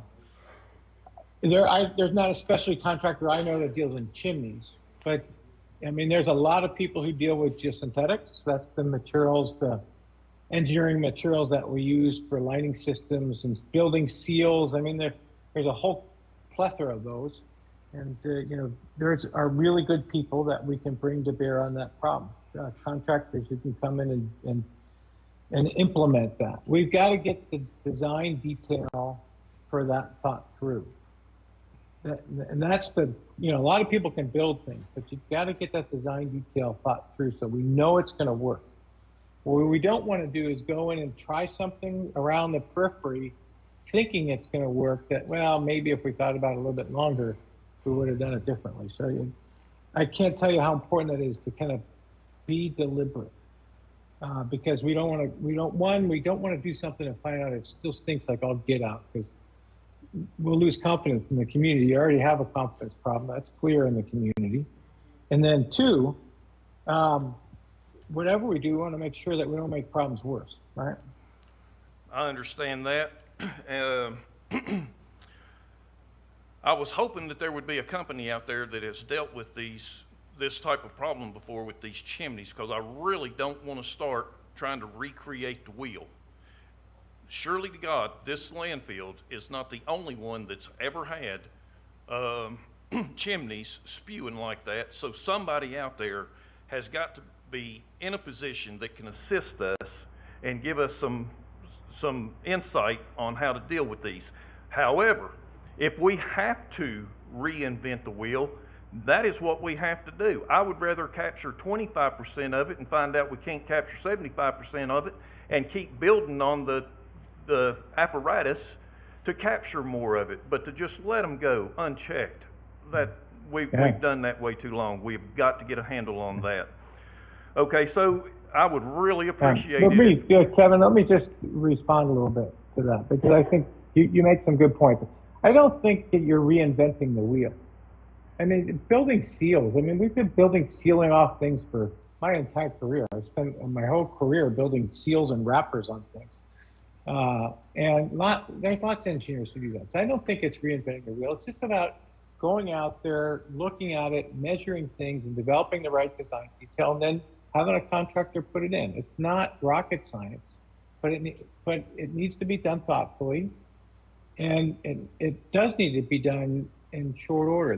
The sooner the better, because you're right, this stuff stinks like all get out. You're right about that. And nothing that's I can disagree more. I can't disagree with you at all on that. It stinks, and getting that fixed is important. Okay. All right. And the next thing is, let's talk about the landfill. Everybody's talked about the cover, and I want to go to that here in just a little bit. But it's almost like we've had the perfect storm with this landfill.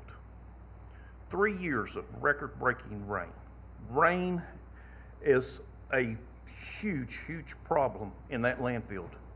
We are producing,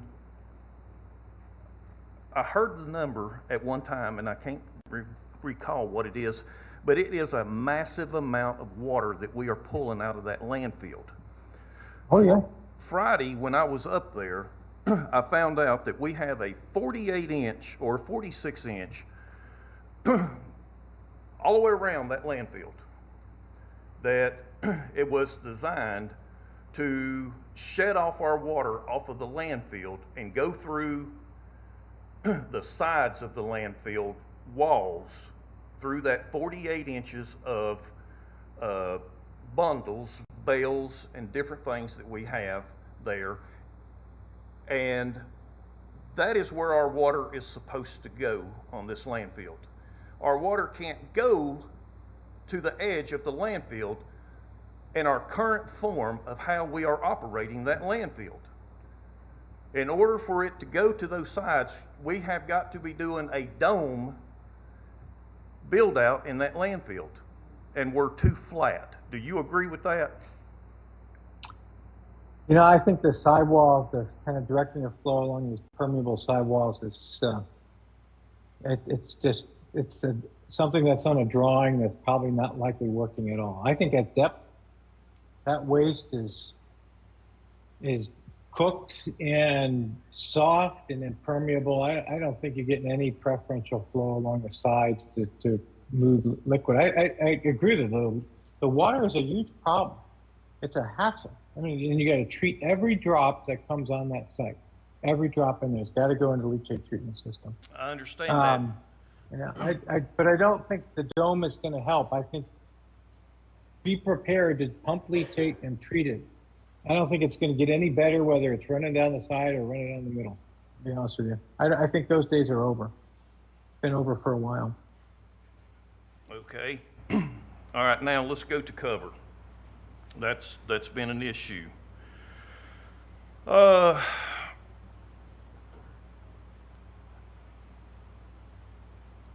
went up there in that landfill. I've been told that we have 12 to 18 inches, and I've yet to see a spec that says you need X amount of cover on the landfill. Now, when you talk cover, you've got cover on unused portions of the landfill that's just sitting there, static, done been covered. It's going to sit there for a year, 2 years, however long it takes to get back to it. Then you have your daily cover. Okay, your daily cover is supposed to be 6 inches, or you can tarp it for the day. You can throw a tarp on it if you're opening up the next morning, but for the weekends it should have cover on it, an earth cover of some type. Okay, I'm convinced we do not have enough cover up there. The day that you was in here, it just happened to be snowing, and you did not get to see the cover. Am I correct on that? No, I walked all around it. You walked all around all it? over it. You Still was got the mud on my boots. What? I'm sorry, say that again? I still have the mud on my boots. No, I did a lot of walking around in that cover. Okay. It was messy. No, I don't think that cover is the big problem. And I don't think that's your source of the odors. I'm sure there's some odor from there. I think it's the chimneys. I'm basing that based on observations, not on a wealth of data. And maybe a strategy is to come up with. I like another gentleman mentioned the idea of some kind of temporary cover, and I kind of put in this idea of a vacuum beneath it. I've done that before. That might work. That might help. You might try that out in an area. I would be careful not just to put more soil on there. That somehow that's going to make it better. I think you can make things worse in many different ways. Okay, everybody wants to use the term adequate. Adequate cover, and that is so open for interpretation and debate. Couldn't agree more. What does it mean? It's totally ambiguous. That's what I'm right? trying to figure out. I want to know what you, with your expertise, what is adequate cover? When we leave a section of this landfill and we walk away from it, and it is going to be sitting there, how much cover should be on it?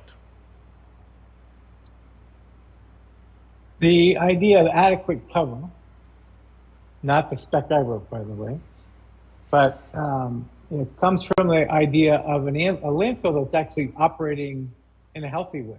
Where we've got waste that's degrading, we've got gas wells in it, we're pulling a vacuum, so that if anything, the gas is moving in rather than out. And so we want to put a layer of soil over top one to control litter. So it's got to be thick enough so that we can control litter. We wanted to control what we call vectors, landfill chickens, things like that, the gulls and the like, other types of varmints that root in landfills, and they do. I saw landfill chickens when I was out there. So we want to control litter. We want to control varmints. We want to control ingress of atmospheric air to a reasonable amount, right? So as we pull in our gas well, we don't pull too hard and pull too much air in. That's all things that define adequate cover. And usually for a healthy landfill, 6 to 12 inches is adequate. And in fact, you don't want too much more because it's really important to pull that earth back before you put new waste in. And the thicker it is, the more difficult that becomes. You want to pull it off, and you want good connectivity between the new waste and the old waste. And anything that you do that impedes that has the potential to cause problems. But we don't design specs on how thick the interim cover needs to be, because to be honest with you, 99.5% of the times, it doesn't really matter that much. We get enough on there to control the litter, control the gulls and the like, and to keep too much oxygen from flowing in. You've got a problem site, and so it's a little different. I'm still not convinced, though, that the surface of the landfill is where the odors are coming from. I walked it. I know where the strong odors are coming from. It was really clear when I got near those chimneys. When I was over the other parts, I smell a little landfill odor, but it wasn't something that I found particularly troubling or problematic. But I say that with a little bit of trepidation, because those are observations. I did measure them with my nose, but I didn't do it scientifically. So that's probably something we ought to do is let's figure out what's best for that, right? How thick ought it be? Or should we use something else? Maybe we ought to use something else. You don't have to use soil. Soil is just one type of interim cover. There's commercial products you can buy. There's tarps that you mentioned. There's a number of different strategies. There's actually these films, these plastic films that you can pull out that can be deployed. Those are all options. And they might make a difference. I don't know. We could try it for sure. Okay, well, one of my concerns is, you put 12 inches of dirt on the landfill, and then you walk away from it, and then you go through a year of rainy season, and then you go back. You don't have 6 to 12 inches of rain anymore. It's done been broke down. It's going down into the landfill, and you got a thin spot. Thin spots up there 2-3 inches. That's not adequate to me. Yeah, it shouldn't be sitting out there a year. If you've got it sitting there a year, then you're probably not filling this thing fast enough. We're not filling it fast enough, and that is a problem. Yep. Yeah. So maybe if you've got areas you can't fill fast, maybe you need to use a different strategy in those areas, right? Okay. And figure that out. You can engineer one, right? Okay. Now let me ask you this and that. Now I'm going to ask you questions. I don't know anything about a landfill. Absolutely nothing. I'm not so sure about that, but I'm glad to answer any questions you got, Kevin. But I'm going to ask you a question you might think is silly. No, nothing silly. Would it? And I agree with you that the vast majority of the odor coming from that landfill is not coming from the working face of that landfill itself. It is those chimneys. It is 99.9% those chimneys, and we have got to get them under control immediately.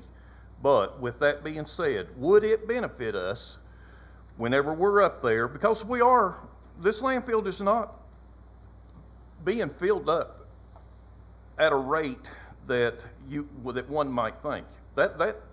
Sections of that landfill is sitting undisturbed for long periods of time.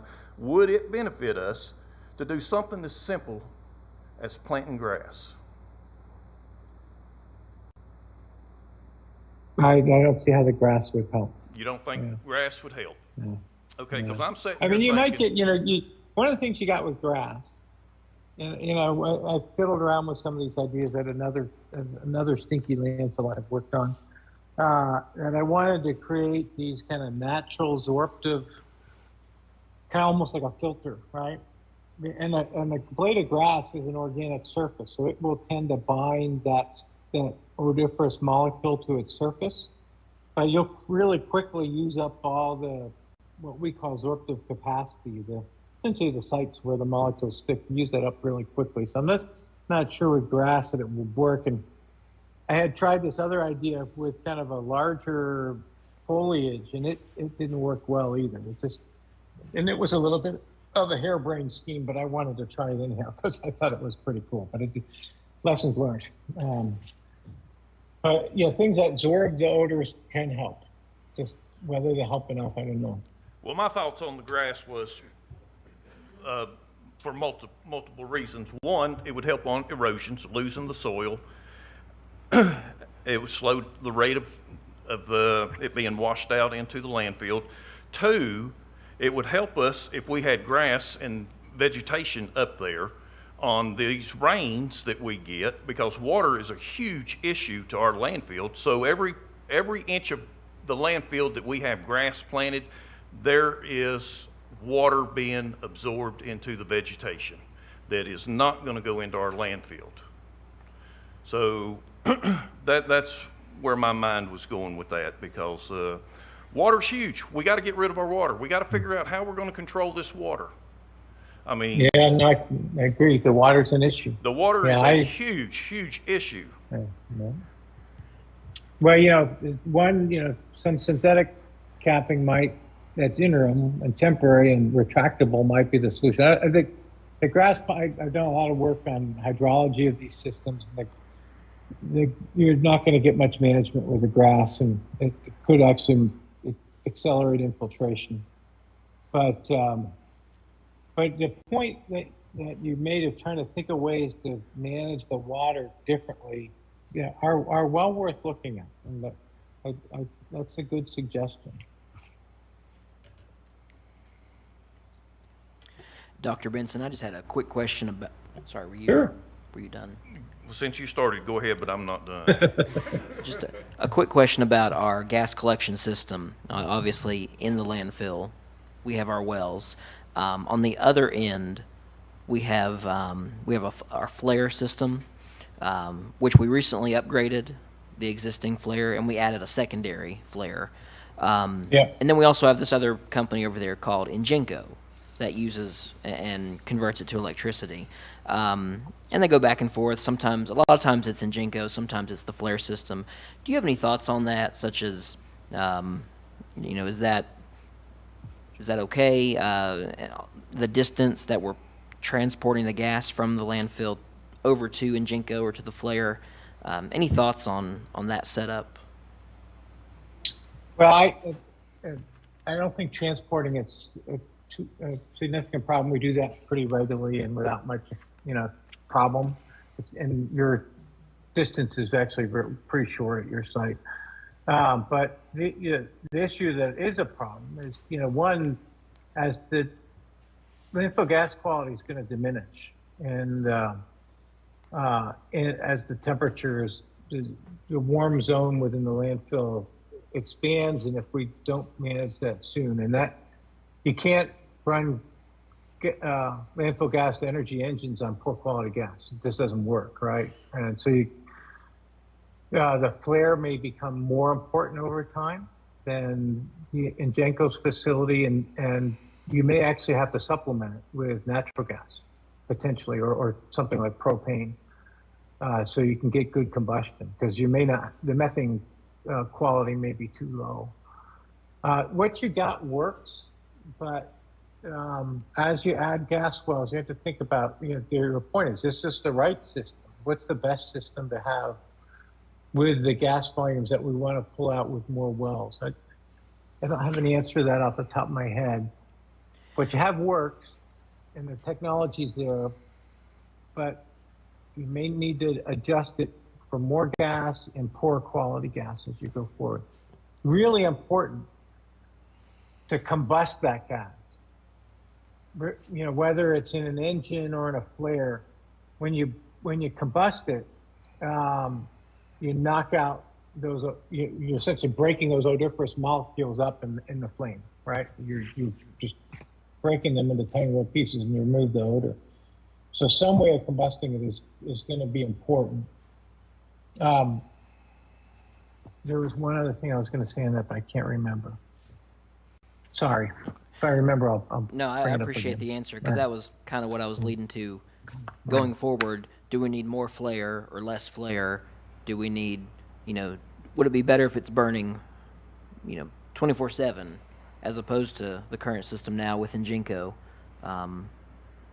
So, Just make sure it's continuously pulling out gas and combusting it one way or another. Always pulling out gas.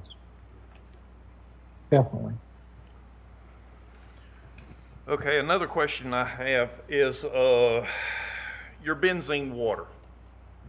Yeah. Okay.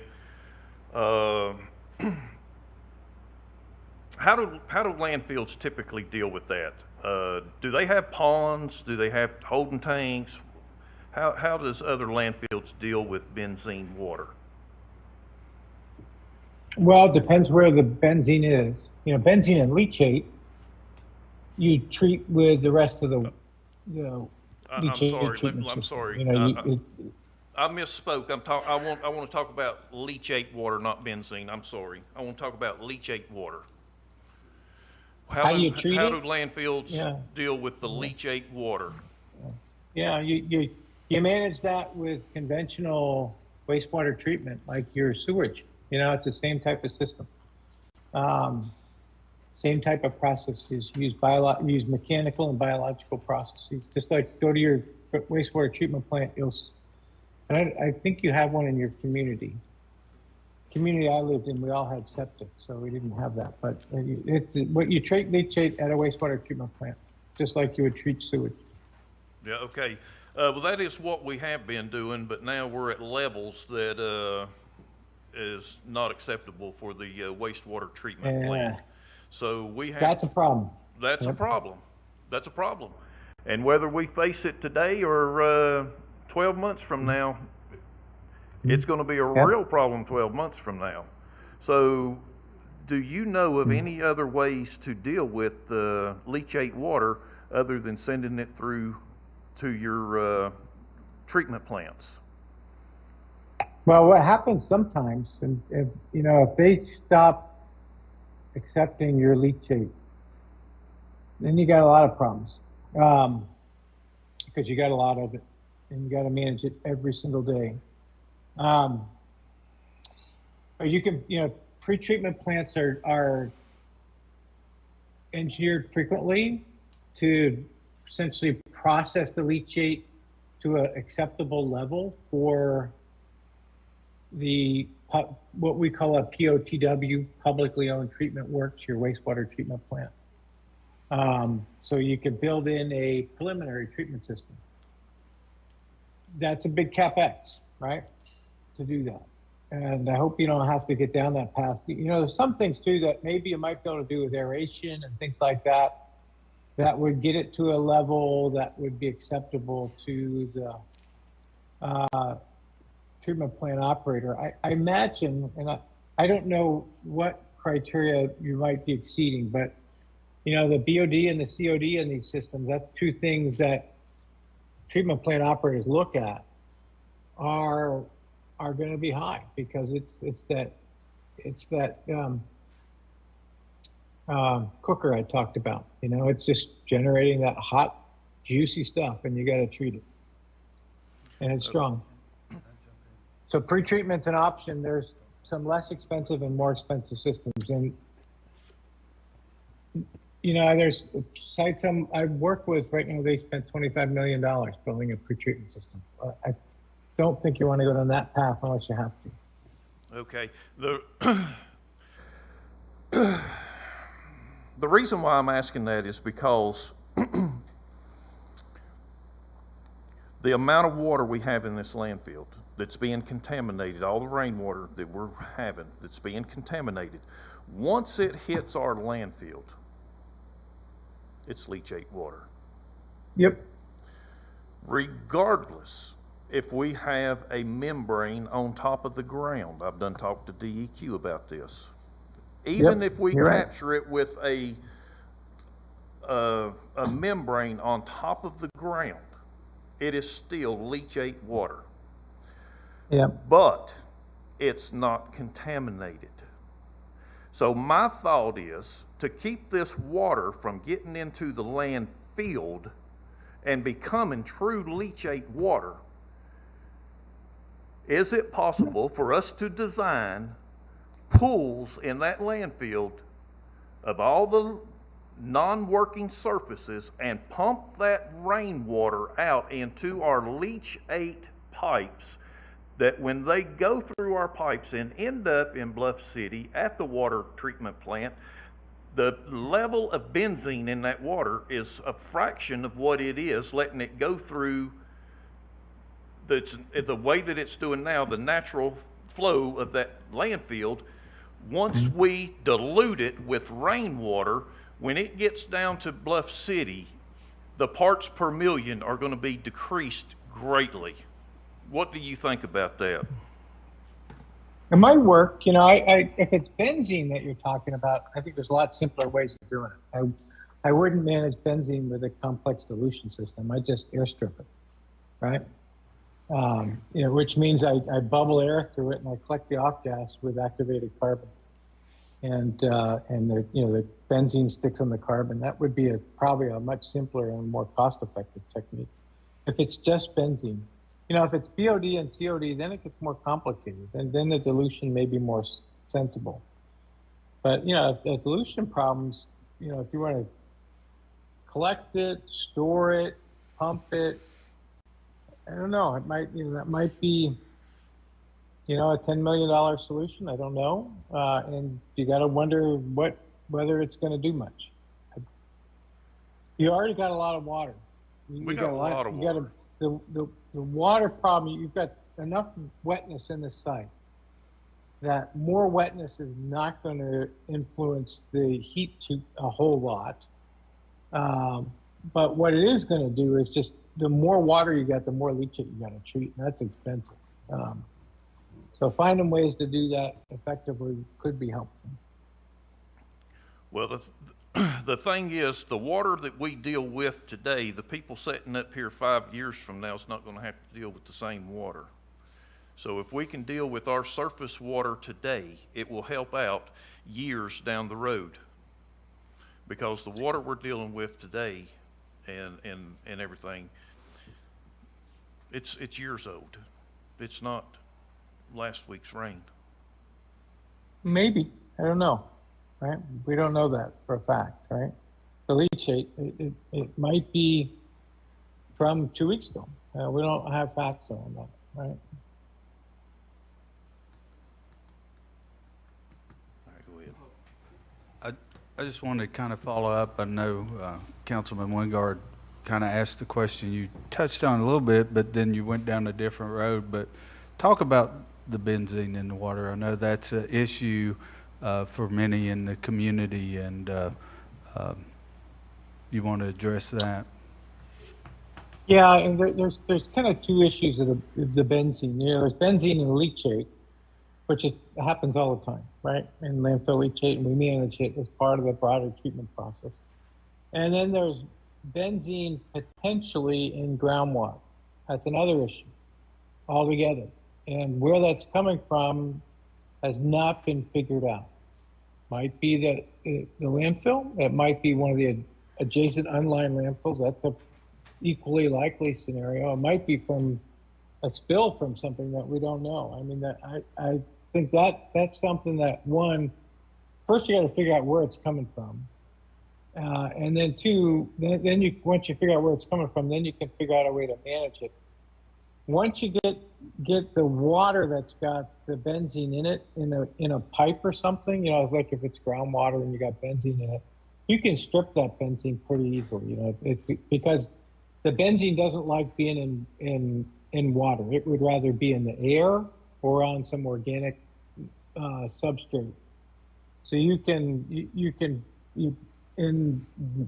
it's groundwater with benzene, you bubble air through it, and that benzene will want to jump out of the water and into the air. Would much rather be in.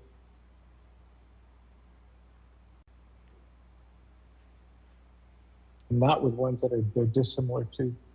And then once you get it in some off gas from bubbling it, you just capture that off gas and send it through a carbon stripper, which is just a big tank full of activated carbon, which is like charcoal, and it just soaks up all that benzene onto the charcoal surface. That's the way you can manage that. But most importantly, is figuring out where the benzone's coming from. Where is it now, and where, is it beneath the landfill? And if it is, if it's in groundwater, where is it coming from? Is it from the landfill itself, one of the adjacent landfills, a spill? That needs some detective work. And that's a well-defined practice. People do that all the time. Did I get at your question?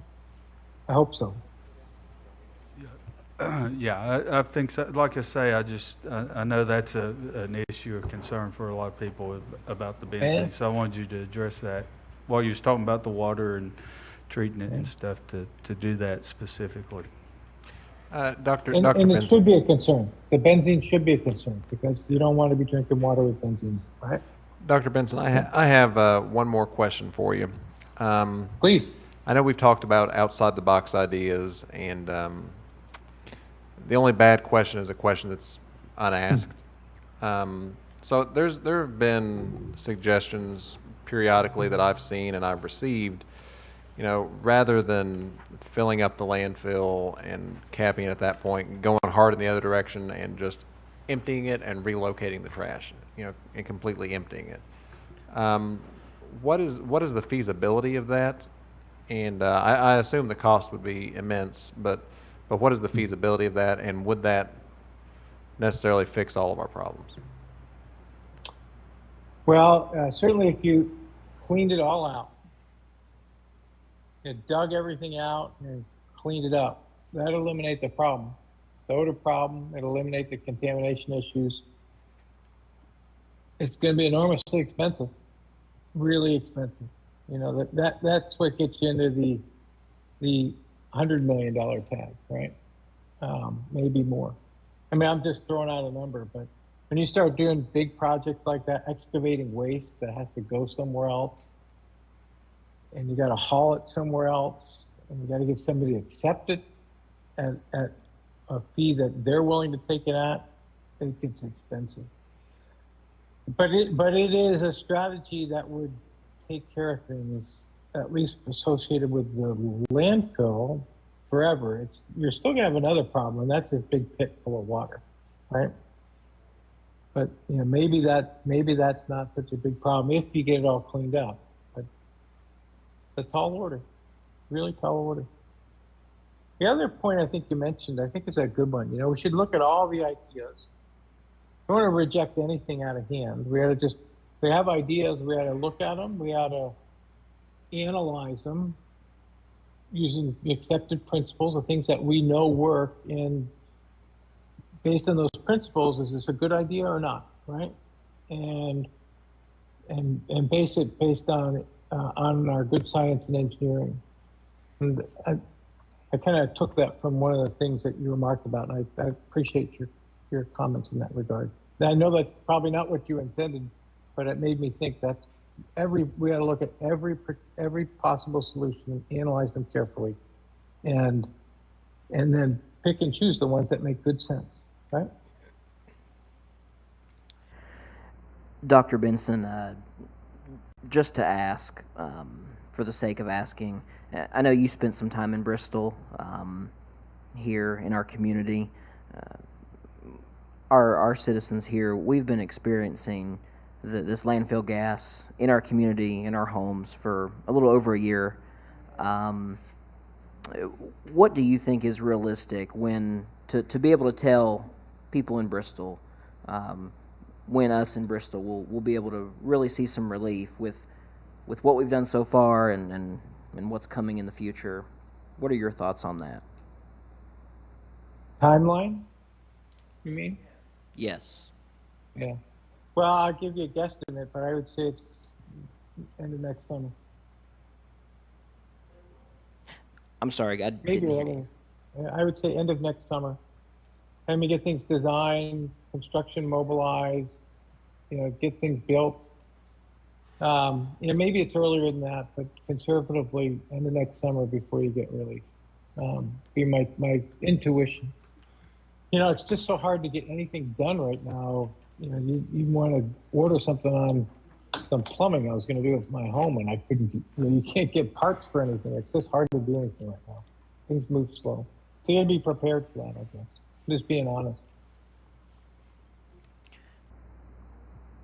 Well, we appreciate your honesty. We appreciate your time. We do have one council member who's on the phone with us. I wanted to say, Ms. Nave, if you wanted to chime in anytime, if you had any questions, just feel free. I know we've been taking the floor here. Yeah, thank you, Anthony. Can you all hear me okay? Yes, we Yeah. can. Sounds Okay. good. And thank you, Dr. Benson, for the well-detailed presentation. I won't be repetitive of a lot of the comments that's already been made and the questions asked. We've had a lot of the same questions. One of the things, I'm the latest council member in this group, so I've only been on about 7 months. But about 7 months. But I will add that the work that's been done, the steps that's been taken by the city, I appreciate that you feel we've been on the right track, on the right path in order to resolve the odor. I know it's going to cost a lot of money for us to get this fixed, and all of us, I believe, are very committed to do whatever it takes. Not only it's not only the community, but our families. I have a mother-in-law that lives within a half mile that's of the landfill that's in her mid-80s, and I have a grandson and a daughter and son-in-law that lives right near it. So we are also experiencing it and experiencing and suffering from the odors. So we're all in this together, and I appreciate honestly your presentation because it helped me to understand a lot more about the landfill. I'm not familiar with landfills. It's not been my thing. So this has been very helpful to me. And as we are moving into budget, session soon and really thinking about what it's going to take to get this fixed, we don't know if we're going to get any help as far as from the state or federal funding. So we have to really, find the best solutions and be very conscious of our decisions and make sure we're being good stewards of our taxpayers' money and in order to get this fixed as quickly as possible. So you talked about the gas wells, and we'll probably need to install more gas wells. We just got through installing some last year. And I'm just wondering, do you feel that is the quickest relief for moving forward on getting relief from the odors? Well, I think there's two parts that go together. The gas wells and sealing the periphery where the really odoriferous gas is escaping.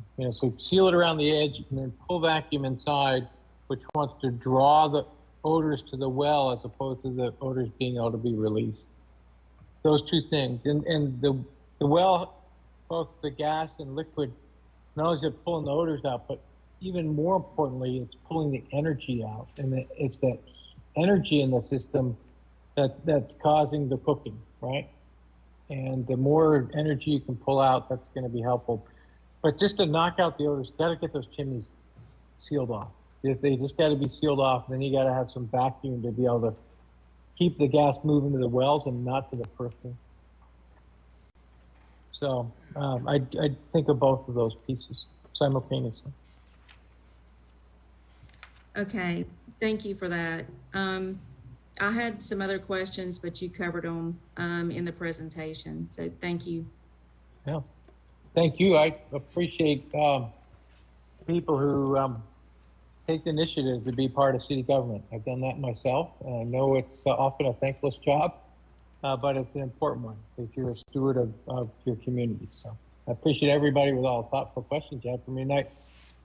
And if anybody wants to follow up, you know how to get a hold of me, right? That was the last thing I was going to add, Dr. Benson. Of course, I don't know with your schedule next time you'll be back in Bristol, but I do hope we continue an open line of communication, and that's with council, with city staff, city management, staff in the landfill, so we can keep an open communication line going forward. So we appreciate your time this evening, all the information, all the questions you've helped us answer. So we thank you for joining us. Oh, you betcha. Thank you for having me. Appreciate it. Okay. All right, thank you. Y'all have a great day. Yep. Thank you. Bye-bye. Before we move on to our next item on our agenda, we're going to take a quick 5-minute recess. Next item of our agenda, Hartley, return to your seat, please. Mr. Hartley, return to your seat, please. request for a zoning map amendment, number 02-2021, 2016 Veda Drive. Nobody signed up for public comment for this item. Staff report. Thank you, Mr. Mayor, members of council. Staff has received an application for a zoning map amendment from Soft Rock Properties LLC for property located at 2016 Veda Drive. The property is currently zoned R2, which is single and two-family residential. You can see that on the right slide. The proposal is to rezone the property to B3, which is the general commercial district. The owner plans to use the property to construct a hotel on the 0.385 acre piece of property. A joint public hearing was held with the City Council at the January 11th meeting. The request was recommended to the City Council by the Planning Commission for approval by a 4-2 vote at its January 18th meeting. Just to jump in, just to hit a couple of the highlights, and then I'll be finished here. Adjoining land uses, the majority of the adjoining land uses on Gate City Highway are consistent with the B3 district. Veda Drive and Everett Drive, as you see there, along with the old Flavor Rich plant, are the only properties that are not zoned B3 on this in this Gate City Highway corridor. The B3 characteristics are basically to provide a place for business uses that do not require a central location. So basically business districts that are adjacent to major transportation arteries or thoroughfares within the city. As far as the consistency with the comprehensive plan that was adopted in 2017, the comprehensive plan does not address the casino. So this area was not really looked at in that way. That will be something that will be updated in the future plan. However, objective number 1 of the commercial framework plan encourages promotion of commercial reinvestment along Gate City Highway. And objective number 5 encourages leveraging Bristol's many unique assets to increase tourism and visitors to the city. The future land use map, which was updated in 2019, shows the subject property as regional commercial. This land use designation is to encourage establishments that draw from a regional consumer traveling along I-81, as opposed to the local commercial land use category that is intended to provide daily goods and services, convenience in nearby neighborhoods. As far as impacts on local services, for local traffic, our transportation planner commented that on average a hotel will generate 10 vehicle trips per occupied room per day. There are a planned 30 hotel rooms in this development. Traffic can expect to increase by 150 entering trips and 150 exiting trips if it were full. Traffic volume generated by the hotel in and of itself is not anticipated to be a problem, as Gate City Highway is currently running well below capacity. However, as everyone knows, future traffic with the addition of the casino and other associated businesses is certain to increase. A traffic impact analysis is scheduled to be performed for this Gate City Highway corridor, along with some of the Interstate 81 exits, all the way down to the intersection of Gate City Highway, West State Street, and Euclid Avenue within the next 12 months to assess areas of potential impact, to look at what kind of improvements might be needed by what's going to be generated by the casino and other associated businesses in that area. This TIA, traffic impact analysis, will be required if the city desires to request any money from VDOT or federal sources. There should be no adverse impacts on natural resources. City staff will evaluate all environmental related permitting to be obtained and approved prior to development, including soil and erosion control and stormwater management. Connection to public water and sewer will be required by Bristol, Virginia Utilities. Screening will be required between the new hotel and adjoining residential properties. Should not have any impact on the local school system or the Parks and Recreation system. Emergency services, I did have a comment from Eric Blevins, our fire marshal. Presently, the closest hydrant is on the mall casino site, and another is located across the road at the intersection of Gate City Highway and Osborne Street. Hydrant distances would be acceptable, and hydrant flow rates would be acceptable for the zoning change. If a sprinkler system other than a residential sprinkler is required to supply a hydrant, or required, a supply hydrant would be needed within 100 feet of the fire department connection, but that would be consistent no matter what zoning classification is present.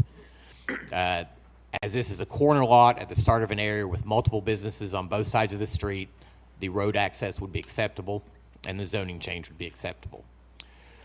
We did have a comment from Philip King of Bristol, Virginia Utilities. A sanitary sewer capacity analysis will have to be conducted prior to the construction of the proposed hotel. The developer is responsible for all costs associated with the study.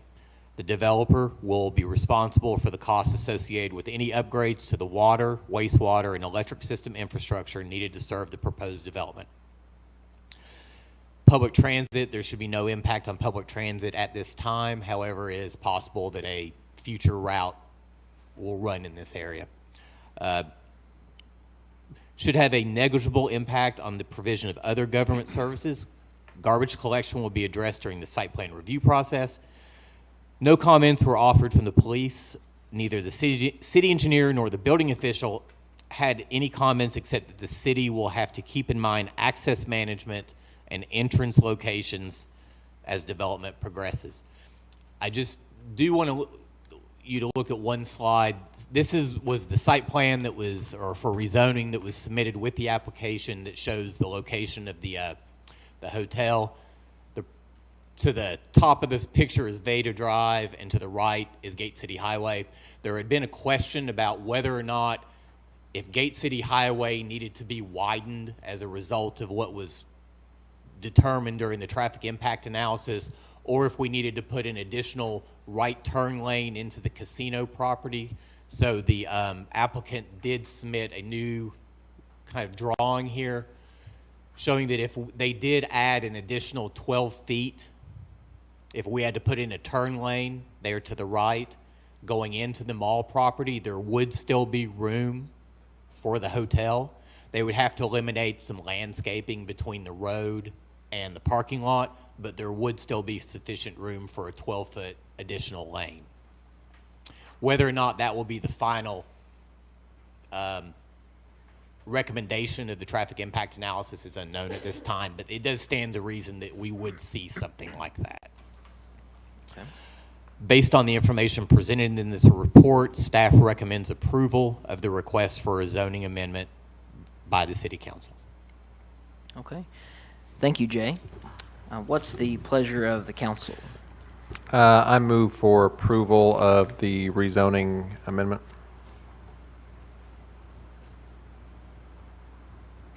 I'll second. We have a motion and a second. Is there council discussion? Yeah, a couple of questions for Mr. Dietrich. One, you showed the map that showed all the nearby zoning, and it wasn't on there. It's hard to tell, but you said it was everything except that portion of Gate City Highway and where Flavor Ridge used to be. Is that? That's zone manufacturing. Yeah, okay, M1? Yes. Yes, I believe it's M1. Okay. Right. So it is still acceptable without a zoning change. There are still some commercial uses that could be placed there. Okay. But yes, M1. And then, if I'm correct, the property directly across Veda Drive, that there's a business currently operating there? Yes, there's an insurance company there that received a special use permit to operate. So it's compatible with that, even though the zoning. Correct. Right. It at the time that they came in for that special use permit, you were able to do that in that particular zoning district. I think some things have changed. They wouldn't be able to do it now without an actual rezoning, but it was about 7 or 8 years ago that happened. Okay. And then you mentioned the impact analysis. Mhm. How long do you think that will take? Well, we have been in discussions with Hard Rock, and we have submitted to them the requirements that VDOT will be looking at to be an acceptable TIA, traffic impact analysis, and they are working on a scope of that right now, the engineers for Hard Rock. So then that process will go to them. They will consult with the city as far as that goes. We'll consult with VDOT to make sure that everything in there is what they need, and then they will go ahead and hire their consultant to do that. We hope to have that no later than the end of this year. Okay. Probably earlier, since looks like it is Hard Rock that's doing it. They don't have to go through quite as many of the procurement procedures that we do. Yeah. Okay. And then my last question, I don't think anybody spoke at the public hearing. I don't think anybody was here tonight. Did you hear any of the residents along Veda Drive? I did get a phone call from a lady a few houses up. She was not opposed to it. She was not interested in rezoning her property, she told me, but was not opposed to what was going on. Okay. Or the request. Okay. Thank you. You know, I will say, talking about traffic impact analysis, when you were the traffic person, almost 10 years ago now, that's something that we've dealt with a long time, on the Transportation Commission. And, to say they'll get it done by the end of the year, that's very positive. Those things, especially when you get VDOT involved, take a very long time. So it's beneficial that Hard Rock is doing it. It is. It kind of helps speed up the procurement procedures. We're just kind of wanting to guide them to make sure that everything that's included in there is what they need to do in there to meet the requirements of the VDOT legislation. Mm-hmm. Yeah, the traffic on Gate City Highway has been one of my only concern about the casino project this whole time, because all the way from the interstate exits all the way to the turn-in concern me. But as far as this, specific zoning, I think this is probably going to be the first of many requests we get, for new businesses coming into Gate City Highway. So, I'm excited to see what you all do. I think it's going to be very good, and thank you all for the proposal. I would add to that, looking at that map, that as you pointed out when we did the comprehensive plan and stuff, we didn't know about the casino, but I could see probably some more in that stretch, and probably I think most of going back down Gate City Highway going east is probably already zoned some kind of business. But, it is, yes. But that stretch I can easily see, and it makes sense, the uses, and that's part of what we wanted to see out of the casino project is business growth around that area. So. And Becky, are you still with us? If you have any questions, just jump in anytime so we don't forget about you. I was just going to say, Jay, too, like several other folks said, we all kind of anticipated more growth and development along that road, along that end of town, with the development of the Hard Rock. So this is probably one of the first of several things we'll see. I think there's some other stuff in the pipeline that we're excited about, so it's exciting. I think the main area of focus in the new comprehensive plan update will be this Gate City Highway corridor. Mm-hmm. Mm-hmm. I think that's fairly obvious. Well, if there's no other questions or discussion, we do have a motion from Mr. Osborne and a second from Mr. Hartley. So, clerk, please call the roll. Hartley, Yes. Nave, Yes. Osborne, Yes. Wingard, No. Farnham, Yes.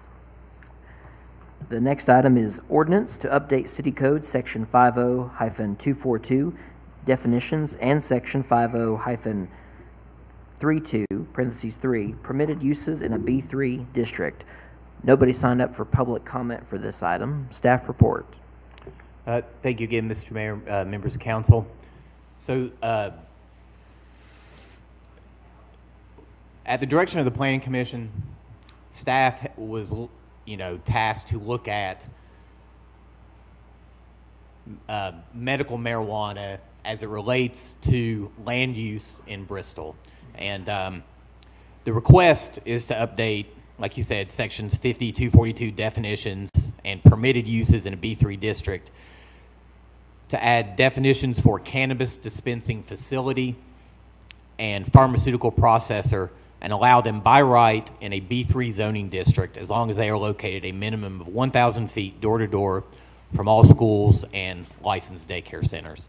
The joint public hearing was held at the City Council meeting January 11th, and the Planning Commission voted 6-0 to recommend approval of the ordinance to the City Council at January 18th, 2022 meeting. And I do understand that it is just a discussion item tonight. Just real quick to go through, July 1st, 2020, Virginia authorized the use of medical marijuana in the Commonwealth. This is where certain doctors would register for the program.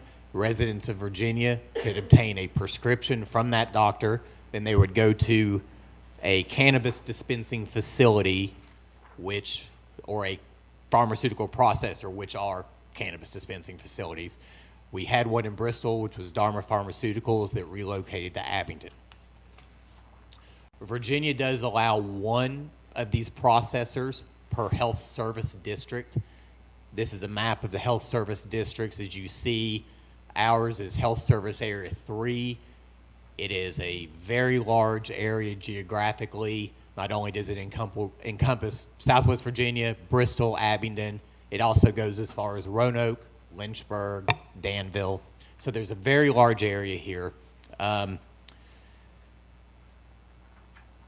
The legislation allows for the pharmaceutical processor to issue licenses for medical marijuana facilities. They can issue 5 per health service area. So like I said, there's already one in Abingdon. That would spread 4 more out throughout the health service area. So whether or not Bristol would get one of these licenses or somebody would come in is yet to be determined.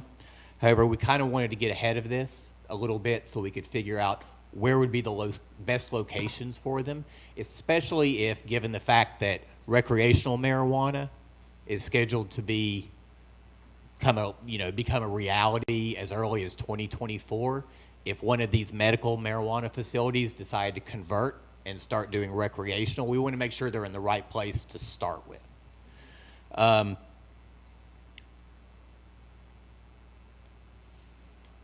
Okay.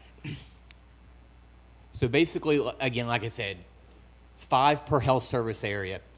When it comes to recreational marijuana, they will issue 400 licenses statewide. So it does stand to reason that there will be a couple of recreational marijuana facilities in this area. This way, if we can go ahead and have this ordinance on the books if the council approves, and we can just add in the recreational marijuana to go along with it. Maybe you want to make it more restrictive, less restrictive, that's up to the council. But basically what I have here is, and I've just got a picture that I want to show, a couple pictures I want to show you. The dark red is the B3. The B3 is what we're proposing to have allowed. The little circles right here are the schools and licensed daycares that touch a B3 district. Of course, the bottom one is Stonewall Jackson. Whether or not that will stay yet, remains to be seen.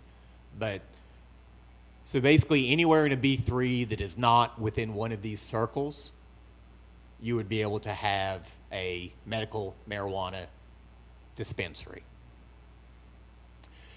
It has been brought up, and I was asked by a city manager and some members of council to look at what would happen if we added churches to that 1,000-foot radius.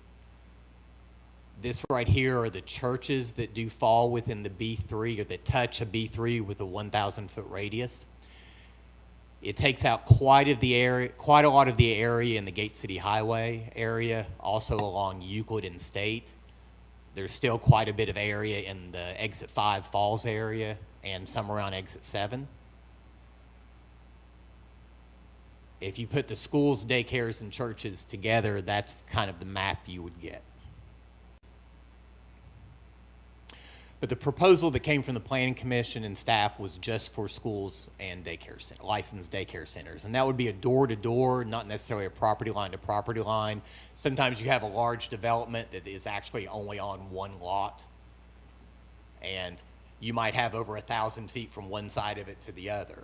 So we felt that if you went from property line to property line, that could eliminate a lot of area that might want to develop these types of businesses. And I can answer any questions. Does anyone have any questions for Mr. Dietrich? So it would be by right in B3, but looking at that map, would that also include M1 or Flex? No, it would be B3 only. Okay. Currently, if, without having an ordinance to govern this, they would come in and they have to ask the Planning Commission for what's called a similar use determination. The closest thing that we would have would be a pharmacy. That would be allowed in any non-residential district. So B1, B2, manufacturing, B3. This pretty much limits it just to the B3. The B1 is more neighborhood shopping, you know, and the B2, you have a lot of residential in that area too, so.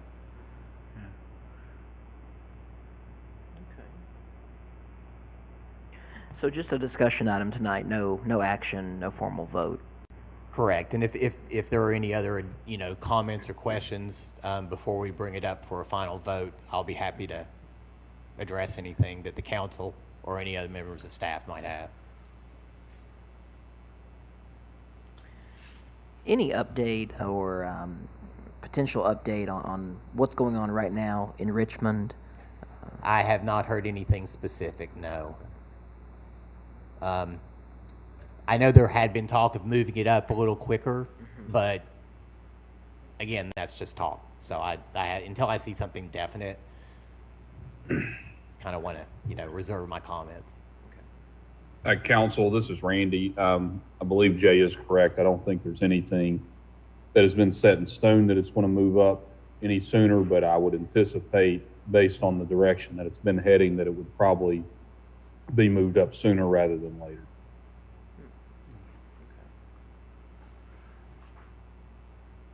Well, I'll just add, I do think that, you know, especially if we're thinking to the future and not just medical marijuana, I would like to see, I don't know if it's 1,000 foot, but something to keep people from putting this next door to a church. You know, whether that be, and you look at those circles, I mean, you don't want to make it too restrictive, but I don't think it needs to be right there next door to a church. It might be a situation where we can do the 1,000 feet with this and then revisit that, or we can do it all up front. You know, that's just the will of the council as far as that goes. I mean, but if I understand. We're kind of thinking ahead. Exactly. Go ahead and make that as part of it. Okay. We don't have any ordinances governing the distance for liquor stores to schools or churches, do we? No, we do not. Because we got a liquor store directly in front of a church and a liquor store basically beside a school. Exactly. And most of the ordinances that I've looked at, in regards to medical marijuana, do not limit or don't have any limits as far as the ones that we're proposing here. But for recreational, some of the, they're not Virginia, of course, because Virginia hasn't legalized it, but some of the other ones in states that have recreational marijuana, they do have limits, and it is usually schools and daycares. I have not seen churches. If we were to, maybe could you send us a map? These circles are 1,000 feet, right? Yes. Could you send us a map of like schools plus churches but 500 feet? Sure. Because I know that would make it less restrictive, and I'm trying to picture in my head how far 500 feet is, but that seems like that's still a reasonable distance. Sure, I can do that. If you could. Yeah. Well, here's my thoughts on it.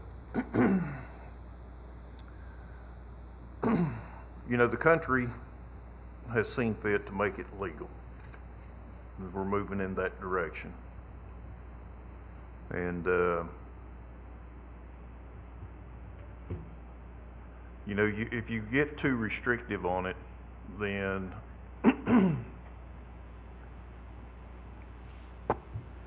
you know that there's going to be dispensaries inside the city. They're going Yes, to be yes. here. There's no stopping that. How many, I don't know. You know, the government's going to regulate everything. But I think 500 feet is sufficient because you know that it's going to be a highly regulated environment, just like with the alcohol. There's nothing stopping the restaurant from opening up right beside of a church, right in front of a church, right behind a church, and serving alcohol. You know, it's regulated. You're going to be carded on your orders. And if the truth be known, you're not even going to walk in one of these dispensaries unless you're 21 years old. They're probably going to be carding you at the door. I would hope so. So I believe that 500 feet would be more than sufficient. I'll get that map out so everybody can take a look at it.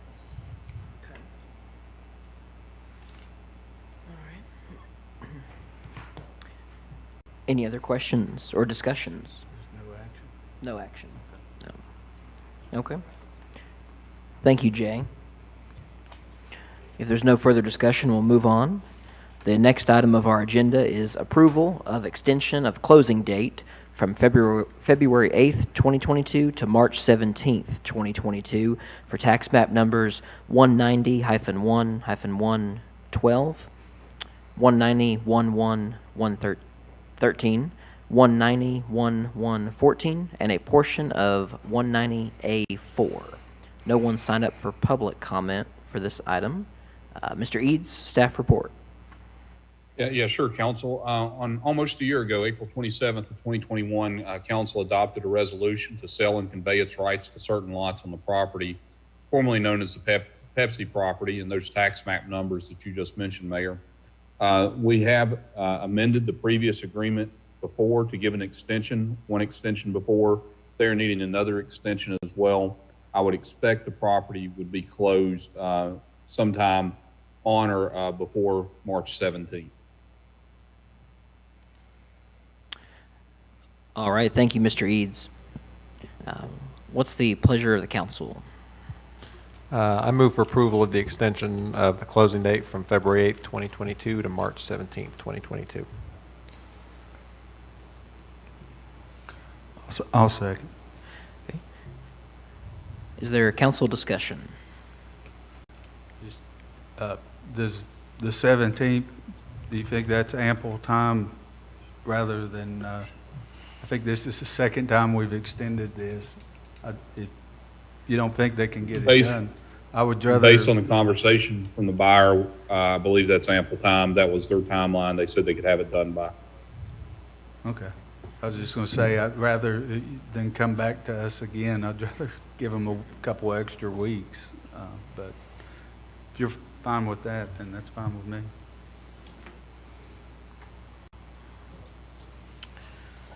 Okay. If there's no further discussion, we have a motion from Mr. Osborne, a second from Mr. Hartley. Clerk, please call the roll. Hartley, Yes. Nave, Yes. Osborne, Yes. Wingard, Yes. Farnum, Yes. The next item of our agenda is discussion of the budget calendar for fiscal year 2022-2023. There's no one signed up for public comment. Staff report, Mr. Eads. Council, at the last meeting, we went over some dates that had potential conflicts with some of your all's calendars. So we have changed the dates from March 1st and March 3rd. Now we will have a budget workshop on March 8th, beginning at 5 p.m. And then we'll have another budget workshop on that Thursday, March the 10th at 6 p.m. And I think those dates are good with everyone's calendar. What I previously presented has not changed from the previous meeting. Only the dates of March 1st and 3rd have now been moved to March 8th and 10th. Okay. Thank you, Mr. Eads. Is there any questions for Mr. Eads? All of these are for 6 p.m. On these dates? Except for the one on March the 8th, which begins at 5 p.m.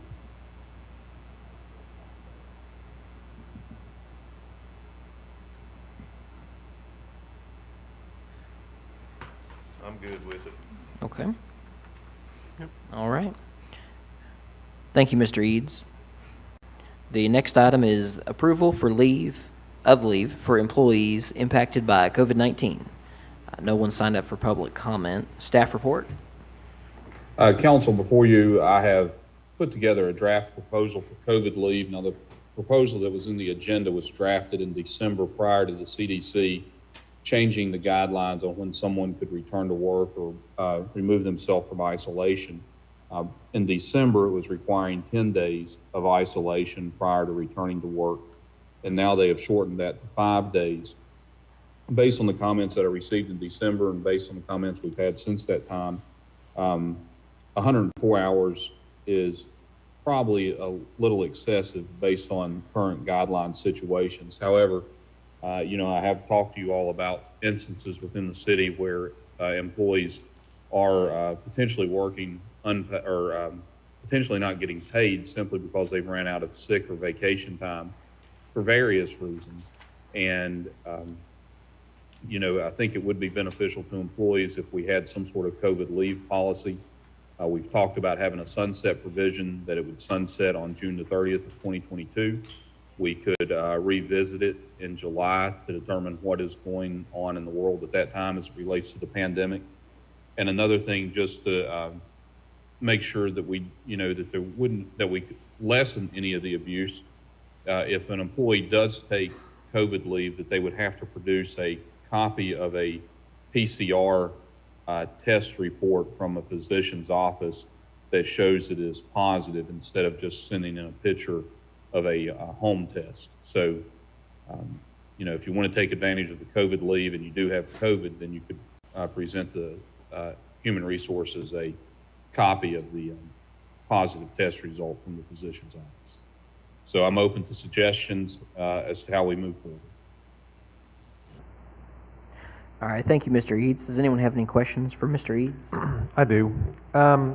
You just mentioned you'd need proof of a positive PCR test, correct? That's correct. So, say someone thinks they have COVID on a Monday, they go and get tested on a Monday, they can't come to work, and then Thursday they test negative, their result comes back negative. So, what would happen to those hours that they've worked under the assumption that they have COVID, but then they test negative? Would that fall back on their regular PTO? That would fall back, yes, that'd fall back under regular sick leave or annual leave. Okay. And, and going through it right now, I can tell you that I feel like the tests are relatively accurate. I had a rapid test at home last Thursday evening, and I tested positive.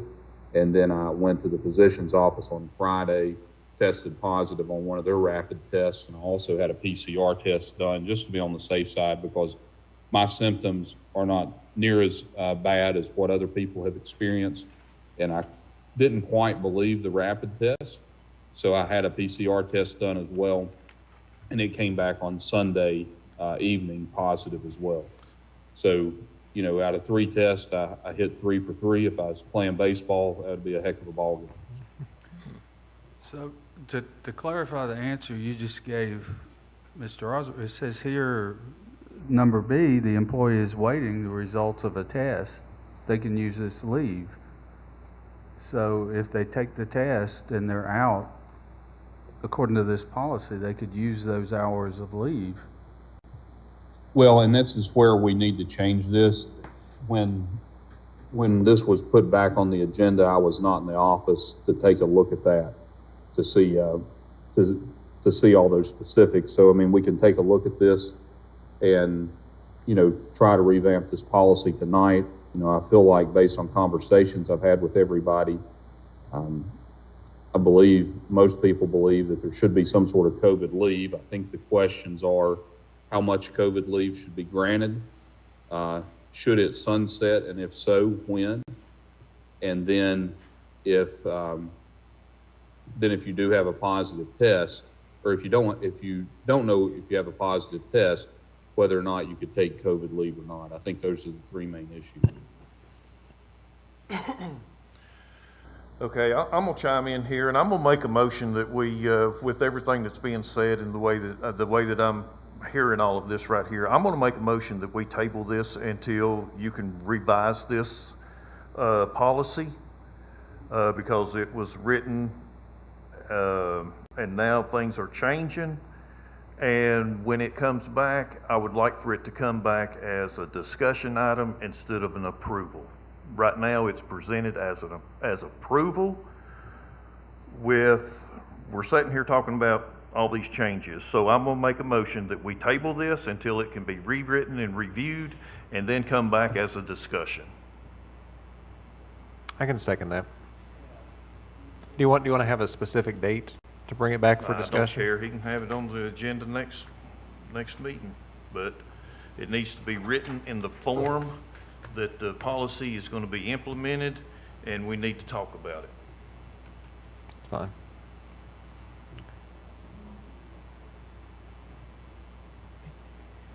If we have a motion and a second, as far as council discussion, one question I had, Mr. Eads, was regarding just other localities throughout the state. Are we sort of, I guess, in line, similar, mainly about the number of hours, around 100, 104?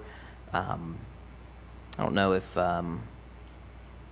if we've checked with other surrounding localities, if they're similar to us. Well, I think checking with other surrounding localities may not be your best source at this time.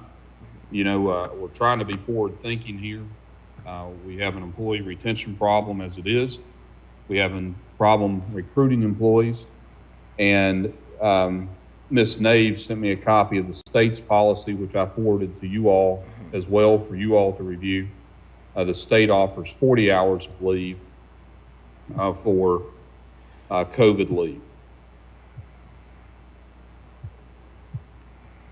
They offer 40 hours total? For specific 40 hours, that's correct. Okay. Have they reduced that because of the CDC guidance changing? I'm not sure. My guess is they're following CDC guidance, is my guess. Okay. Well, I know you're going through it yourself right now, Mr. Eads. Recently, my wife went through it, and she had time where she was off work with paid COVID leave, but then our kids were quarantining, so she was at home with them for unpaid time just because she didn't have enough. So I think it's nice that we are thinking about scenarios where it's maybe not just an employee testing positive, maybe it's a spouse testing positive or a child testing positive, and the employee needs to stay home with the kids, or just essentially, just very simple staying away so we're not spreading more germs. Well, I understand that, and I know firsthand how COVID is. I mean, I had it bad. My wife had it bad. And I mean, this is something we need to talk about. There are good intentions. Another thing, Mr. Eads, I would like is a projected cost analysis. How much you think that this policy will cost the city as far as time used, and we need to get our heads wrapped around that. I mean, it sounds good,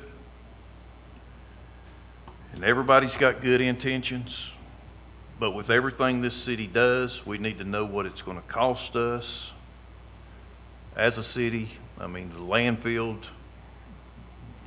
they had good intentions there.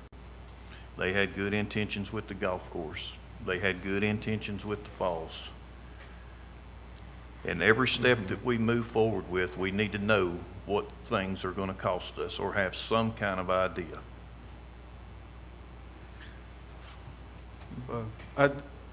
Well, I can tell you this, it won't cost you as much as the falls, it won't cost you as much as the landfill, and it won't cost you as much as the golf course costs. I can tell you that without a shadow of a doubt. It may cost us this city shutting down for 5 days and nobody being here. And it may cost services not being rendered because nobody's there too. So. Yeah, I guess my issue with I mean, I don't disagree that we probably need to talk about it, but then saying we'll bring this back in 2 weeks to discuss it and then come back and approve it, that's a month. And right now, I mean, there's a lot of people that this could impact in that month. And the way things are changing, who knows what this, you know, how case numbers and all that, I mean, are peaking. A month from now, this could not be an issue. I know this was on the agenda once before and we tabled it. So, you know, like I say, I don't want to wait a month to put this off. I'll step in here. I agree with you, Bill. I think it's really important that we have something in place, because what we're going to run into is either people that have been exposed and maybe either need to stay at home, or maybe they haven't tested positive yet, but they will in a few days. They're going to end up coming to work, and then we're going to have many more employees that are exposed and end up with COVID. Or they'll feel like they can't miss work because they can't afford to. So maybe they don't have, and I'm not saying they would do this, but maybe they don't know for sure if they have it or not. They've got a cold and they just keep coming to work because they know it's not an option for them to stay at home. Do you think there's any way that we could, say, have an ironclad policy laid out in 2 weeks, Mr. Eads? Is that something you could do? Maybe take the suggestions that, or the questions that I we've doubt had? it. I mean, I seriously doubt it, because, you know, I've listened to people over the past 6 weeks about this, and, you know, I think Mr. Osborne and me and you, Mr. Wingard, had a conversation, and I believe you mentioned to go ahead and put it on the agenda, it would be approved. So I think, you know, I'm not exactly sure. This is where communication amongst council members is key. Well, I agree with you, and, you know, I mean, my concern is, you know, yesterday when we talked about this, you know, 24 hours ago, we were going to take, you know, a rapid test as proof positive of you know, COVID, and, you know, now if there's some question about whether we have to have a rapid test, or have to have a PCR test, and, you know, will the hours cover if you end up being negative, or will they not cover, and would you fall back on sick time that you may not already have? I mean, I think those are legitimate questions that we would need answered. You know, I can answer most of those questions right now. I mean, I can give you a policy as it stands. You follow the state's policy as the state's written, and then there's no issues. What are they doing as far as PCR or rapid tests? Basically, let me get it pulled back up. They can be used to attend to an employee's own illness due to a confirmed positive COVID-19 test from a medical provider, and the employee's return must comport with CDC recommendations. The time can be used to provide home care to an immediate family member who has contracted COVID-19 through a confirmed positive test from a medical provider.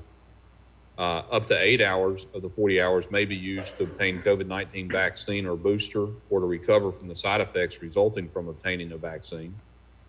And once the COVID leave is used, employees can use any other appropriate leave time they have to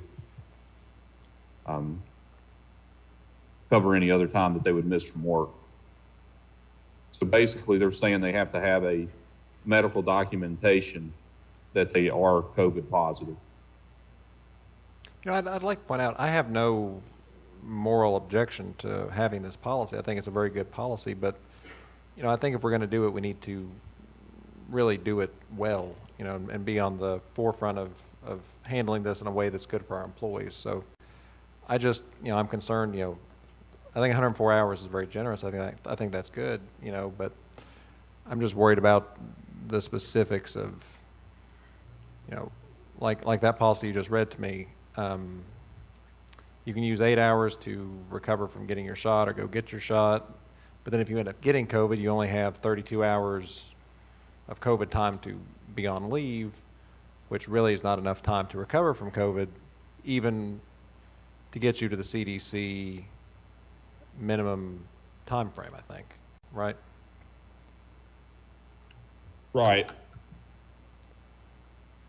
So I guess, you know, I think by all means we need this policy, but I'm not totally clear on what's the best way to do it. I think we need to do it in the best way possible for our employees, but I'm not clear on what that is. Yeah, so I guess I was just thinking about what Ms. Nave was saying, and I know, you know, Ballot Health sends out this scorecard every day, and the amount of patients that are sick in the Ballot Health hospitals today, and our positivity rate is very high. So I guess my concern is essentially, if we were postponing this for, say, 2 weeks or 4 weeks, would that actually hurt any employees in the immediate time frame? But Is your question, would it hurt employees in that time frame? well, if we were essentially, well, the example that Ms. Nave said, you know, if we didn't have this policy in place and employees were concerned about how much time they had, maybe if they didn't have enough time, or they were, you know, going to be unpaid or could come into work and possibility of spread something, as opposed to if we did have the policy and you know, I'm all for doing whatever we can to help the employees. So just by delaying it, I just didn't want to hurt anyone. So. Well, I can tell you from experience that I've seen, there have been employees who have come to work who exhibited symptoms of COVID-19 simply because they did not have leave time. That's not me. I've got leave time that I can take. It's not an issue for me. But I have seen employees that have come to work exhibiting symptoms of COVID-19 simply because they don't have leave time. I can tell you from experience, personal experience, I know I've probably infected 2 people, if not 3, on the top floor of City Hall simply because I continue to follow CDC guidelines, which in my opinion, and I'm not a doctor, aren't stringent enough. Because if the policies were in place like they were on December 31st, I would not have been at work for 10 days beginning last Sunday. However, based on the new CDC policies, it allowed me to return to work simply because I was fully vaccinated. And guess what? I know of at least 2 other people who are fully vaccinated with boosters that now have COVID-19 simply because they were probably in close proximity to me. Okay. Well, we do have a motion and a second on the floor for the for tabling or postponing. Was that motion for until the next meeting? Okay. If there's no further council discussion, clerk, please call the roll. Hartley, No. Nave, I'm sorry. I didn't hear what you said, Anthony. I apologize, but Ms. Nave, yes. this is a motion to postpone the policy until the next meeting. Okay.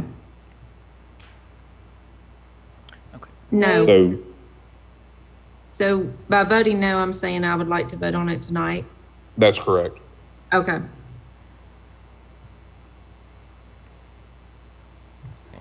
Osborne, Yes. Wingard, Yes. Farnham, No. So that motion does not carry. Is there another motion?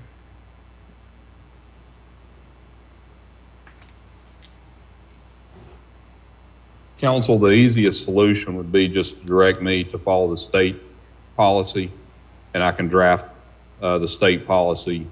I can mirror the state policy directly for the city. Do you think that the state policy is sufficient? Like, will it be sufficiently fair to our employees, is what I'm asking? I think it helps. So, And based on current CDC guidelines, I think it's reasonable. let me understand something before getting you to draft state policy, because you said there are 3 issues here. And I think that the state policy would cover when the leave actually gets used. So we'd have a model for that. The other was hours, and I think you said the state policy only had 40 hours. That's correct. And then you also mentioned, and I have no issue with that, either a sunset provision, and I think the end of the fiscal year would be a good time to do that. Does the state policy have a sunset provision?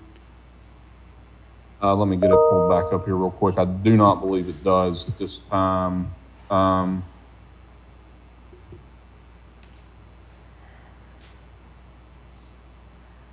It does not.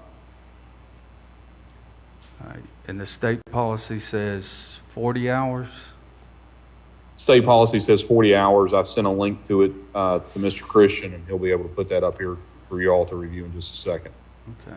And CDC guidance says how many days? It says 5 days without or 5 days from the onset of symptoms. Let me get that pulled back up as well.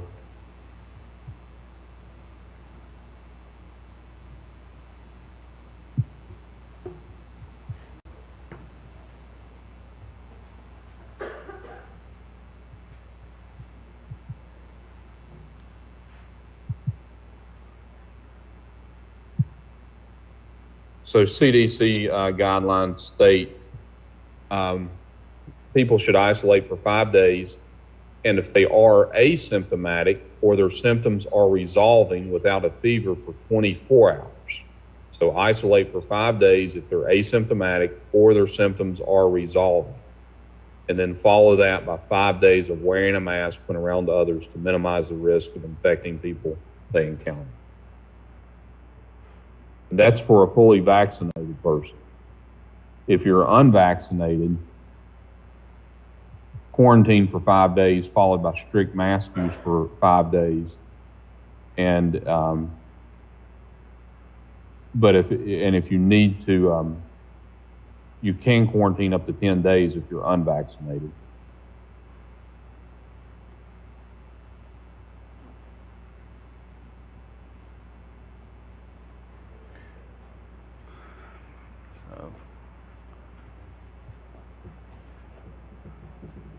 I mean, I'll go ahead and make a motion, then we can argue about the specific. I go ahead and make a motion for you to draft and enact a policy following the state's guidelines with limiting it to 80 hours and having it sunset on June 30th, 2022. A second. Just to be clear, that motion was to draft and enact the policy. To have him draft one, and then we'll empower him to we'll adopt a policy following those guidelines. I mean, Okay. because I think that takes care of the procedural issue. I'm fine with that, mirroring the state. That I have no issue. I'm willing to amend the 80 hours, but it sounds like that would give you 10 days, which I think sounds sufficient. And then definitely having the sunset provision so we can see how it works, and if depending on what the state of COVID is, then we can come back towards the end of June, 1st of July, and reenact it, make changes if we need. I think the 80 hours might be good, because I don't, correct me if I'm wrong, do state agencies require vaccinations? Yes. They do, so 40 hours is, Where they did. yeah. So most state employees are vaccinated at this point. So 40 hours is really sufficient for them, but we don't require vaccination, so 80 would be. It'd be better, yeah. And so basically, we'd keep basically the same wording as the state provision, but change it to 80 hours, and it expires June 30th, right? Yeah. Yeah. That's fine with me. Okay, so we have a motion and a second. Is there any further discussion on that? Hearing none, clerk, please call the roll. Hartley, Yes. Nave, Yes. Osborne, Yes. Wingard, No. Farnum, Yes. The next item of our agenda is an ordinance to create a zoning map amendment for the property located on Island Road. Nobody signed up for public comment. Staff report? Yes, Mr. Mayor, members of council, this is first reading for an, excuse me, for an ordinance to rezone property on Island Road and Steel Creek Road from R2, single and two-family residential, to R3, moderate density residential. This was approved by the city council at its last meeting on January 25th. Thank you. So we're looking for a motion for the first reading, and that can be a full reading or by caption only. I move for first reading of the ordinance by caption only. Second. Okay, we have a motion and a second. Is there any council discussion? Hearing none, clerk, please call the roll. Hartley, Yes. Nave, Yes. Osborne, Yes. Wingard, No. Farnum, Yes. Okay. Reading of the ordinance by caption only. An ordinance by the City Council of Bristol, Virginia, approving the request by Steel Creek 237 LLC to amend the city zoning map from single and two-family residential R2 to moderate density residential R3 for property described as map parcel number 412/A/1, a 11.94 acre parcel, and 412/A/1A, a 0.63 acre parcel located on Island Road and Steel Creek Road. Okay, thank you. The next item is an ordinance to vacate a portion of an open, improved public right-of-way, Ordinance 22-1. Nobody signed up for public comment. Staff report. Council, before you is the second reading of the ordinance to vacate a public right-of-way near Mount Vernon Drive. We had the first reading of the ordinance at the last council meeting. And this requires the vacating of a public right-of-way, requires the advertising of such request in a public hearing. The council shall then consider the request to vacate the right-of-way by ordinance. Attached is the ordinance. The request is being made by Mr. Steve Hutchins, Crown Legacy Investments, LLC, prospective buyers of the adjoining property. The City of Bristol, Virginia owns all the adjoining properties to the east and the west of the segment of Mount Vernon Drive. This request has followed the procedure to vacate a right-of-way. Petition's been filed and the public hearing was advertised on January 10th and the 17th of 2022.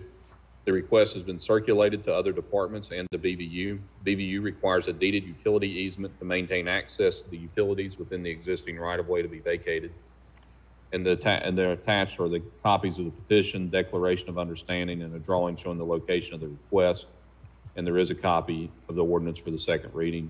Staff recommends the City Council vacate the public right-of-way as shown on the attached drawing. Thank you, Mr. Eads. We're looking for a motion for the second reading of the ordinance. I move for second reading of the ordinance by caption only. Second. We have a motion and a second. Is there any council discussion? Hearing none, clerk, please call the roll. Yes.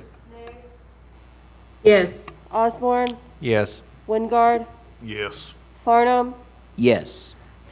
Reading of the ordinance by caption only. Ordinance to vacate a portion of an open, improved public right-of-way, Ordinance 22-1. Now we're looking for a motion and a second to adopt the ordinance. I move for adoption of the ordinance as presented. Second. Okay. We have a motion and a second. Clerk, please call the roll. Hartley, Yes. Nave, Yes. Osborne, Yes. Wingard, Yes. Farnum, Yes. The next item is our consent agenda. What's the pleasure of the council? I move for approval of the consent agenda as presented. Second. Okay, we have a motion and a second. Clerk, please call the roll.